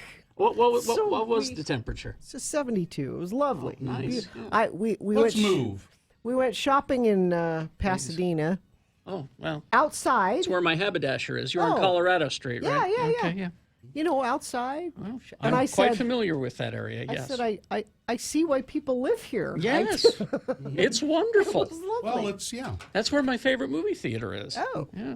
Now, I made a purchase there, which I'm not going to tell you about now. That's a whole other story. So we'll save that for tomorrow or something. Okay. But so all of that, and I'm hearing reports of how the weather is back home before I leave. Mm-hmm. And I got a text from Mary Claire, and she said on Channel 2, they have a new weather alert system. Did you guys talk about this yesterday? No. No, I didn't hear about it. I don't watch TV much. And when she told me what it said, I didn't believe her. So she sent me a copy of it. You're wise not to. Yeah, I thought she was exaggerating. No, she does that. It said, 2 News weather team will issue weather warning days when the weather will significantly impact your life. Oh. So it's not just a warning. The weather is going to significantly impact your life. And you It sounded so... How so? Well, that's right. Wasn't it just a snowstorm? I mean, it's not like it's a hurricane Well, or it was something. it was a pretty big It was. one. I mean, it was pretty big compared to what we've had in recent Did it years. significantly impact your life yesterday? Not did mine mine. particularly. It did mine. That was my whole day yesterday. So it did significantly impact. Okay, so you're okay with this. A lot of people it did. Yeah. But I'm sitting in the airport with this at Bob Hope Airport, which Carrie didn't like because they didn't have a bar, but they have I'm one glad now. they do now, so I'm very well. I'm still not happy about the rental car walk, Oh, but But there was a couple sitting across from me while we're waiting to board, and they make this announcement. Due to a weather delay in Salt Lake, your flight, the plane, we have to wait for it to get here, and we ended up being delayed about 2 hours. And the couple in front of me just were bitching about it constantly, as if this is, Delta's fault that there's storm. Yeah. And she was like, we could have booked that later flight and we could have had a whole other day here I wish we would have known about this sooner. Well, I wish we would have known about that. We wasted a whole day here sitting, and they were just bitching back and forth. And I'm like, can't you just, that's not helpful at all. Yeah. None of us are happy about it, but it's the weather. It happens. Well, everybody complains about it, but nobody does anything about it. I just didn't understand the point because they wouldn't shut up about it. Yeah, there's Wasted things a whole day. There's things you can be angry about that you have control over. Yeah. Those are the things you can be angry about. Things you have no control over. Why are you angry? Let it go. Just unpleasant people. You should have said something to them.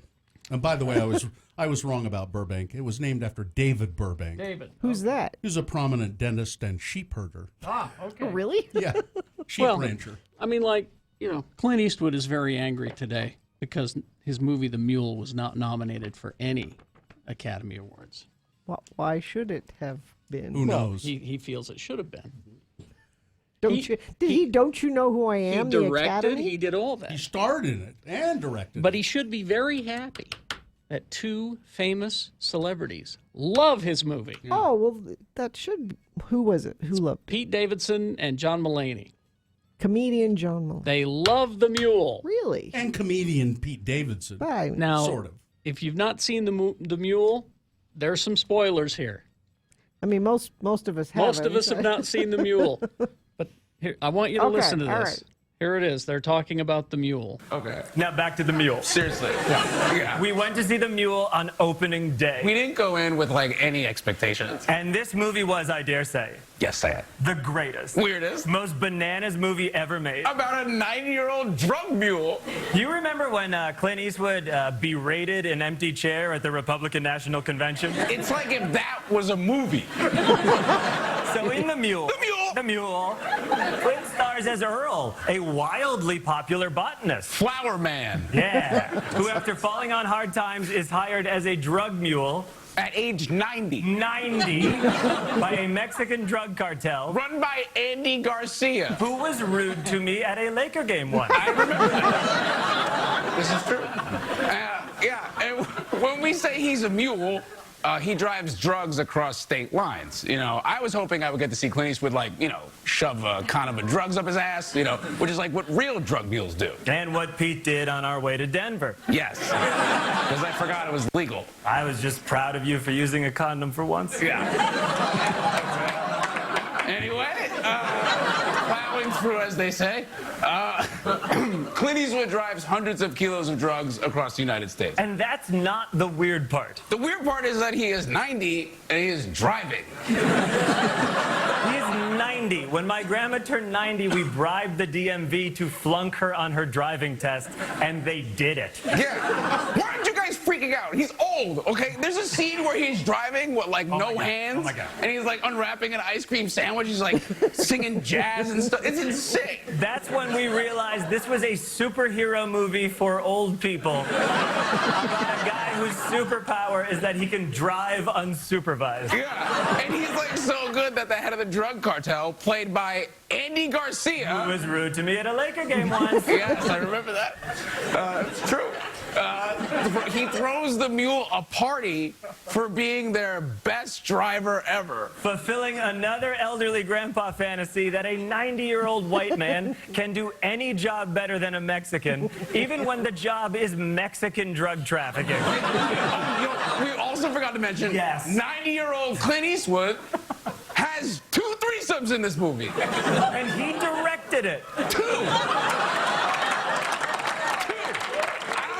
Understand. I've had one. I guess you probably have none, right? You are correct, sir. Right. According to the mule, I have a solid 54 years before that window closes. So look out in 2072 for my wish fulfillment movie, The Mule-Laney.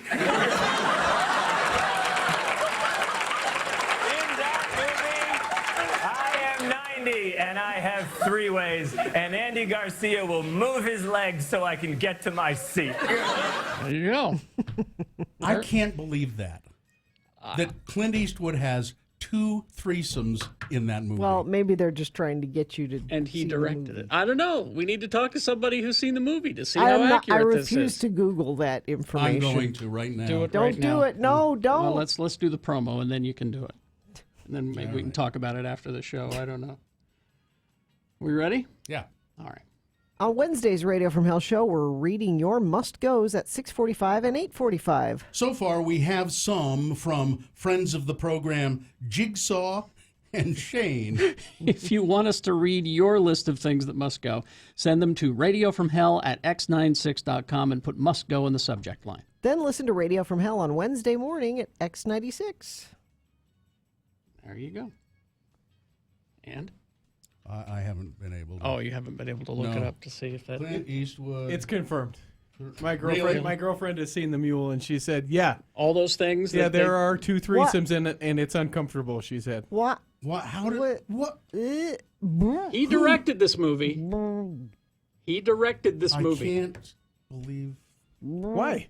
Why can't you believe that a successful Hollywood actor would put himself in a situation Well, I where mean- he's directing it, that he's with beautiful women, that he gets to pretend to have a threesome You're with? just so disconnected from reality. It's just astounding to me. I just can't understand why that would be part of Because that he movie. can. Because he can is the answer. Yeah. Yeah, but I mean, but is it so? Why would it be? It's so separated from reality. Maybe not if you're a drug mule. Maybe that's the kind Or of thing Clint- that or happens Clint when you're a Eastwood. drug mule. I guess. All right. I've never been a drug mule. I don't know. Maybe you should try it. No. I think you should. We good? Okay. Live long and prosper, bitches. Don't you know who I am? No to the mole. Corey is next. A 1 hour nonstop music wing ding starts now. X96.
All systems go.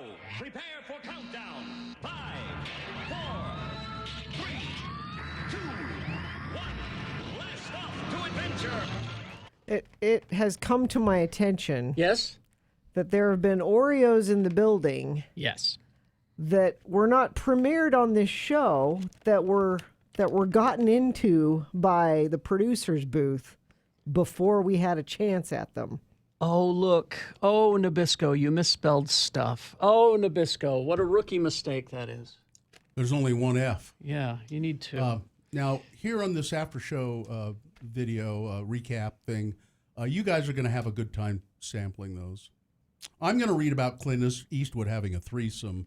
Two threesomes. Two threesomes in the Is that a the Mule. sixsome? You then? guys sample those. See, I've got to go to the doctor and have a physical. Oh, and no. I can't eat anything. You can't eat anything? No, I'm gee, having a... Bill, that's really too bad. But here it says, in one scene, Clint Eastwood creepily grind dances with bikini-clad hookers. This is in the movie The Mule. Uh-huh. And then as the director zooms in on their rumps. He directed this. For what feels like several cringe-inducing minutes. That's so good. And the man has not one, but two threesomes in the movie. So it's confirmed here in this review in the New York Post. It's really, These are more than double stuff. Yeah. These are like... They're most. Like a... Those look delicious. Oh, my God. I'd like to just even hold... Can I just hold one? No, I probably better not. Oh, look, it squishes out the side. Oh, man. Look at that. Oh, those are dangerous. Clint Eastwood Wanna has hold one? not one, but Don't two let him hold threesomes. one. Let me just hold the package. Hold I can't... I'm going to smell them. Now I know why they broke into them and ate 2 rows of them before we even got a chance. not at bad. it. No, there's only 4 left here. Wow. And I'm not going to get any of Nope, these. they're not. No, Because read I'm going it. to have Keep another reading. one right now. They'll be gone. 2 threesomes. He zooms in on their rumps for what feels like several cringe-inducing minutes.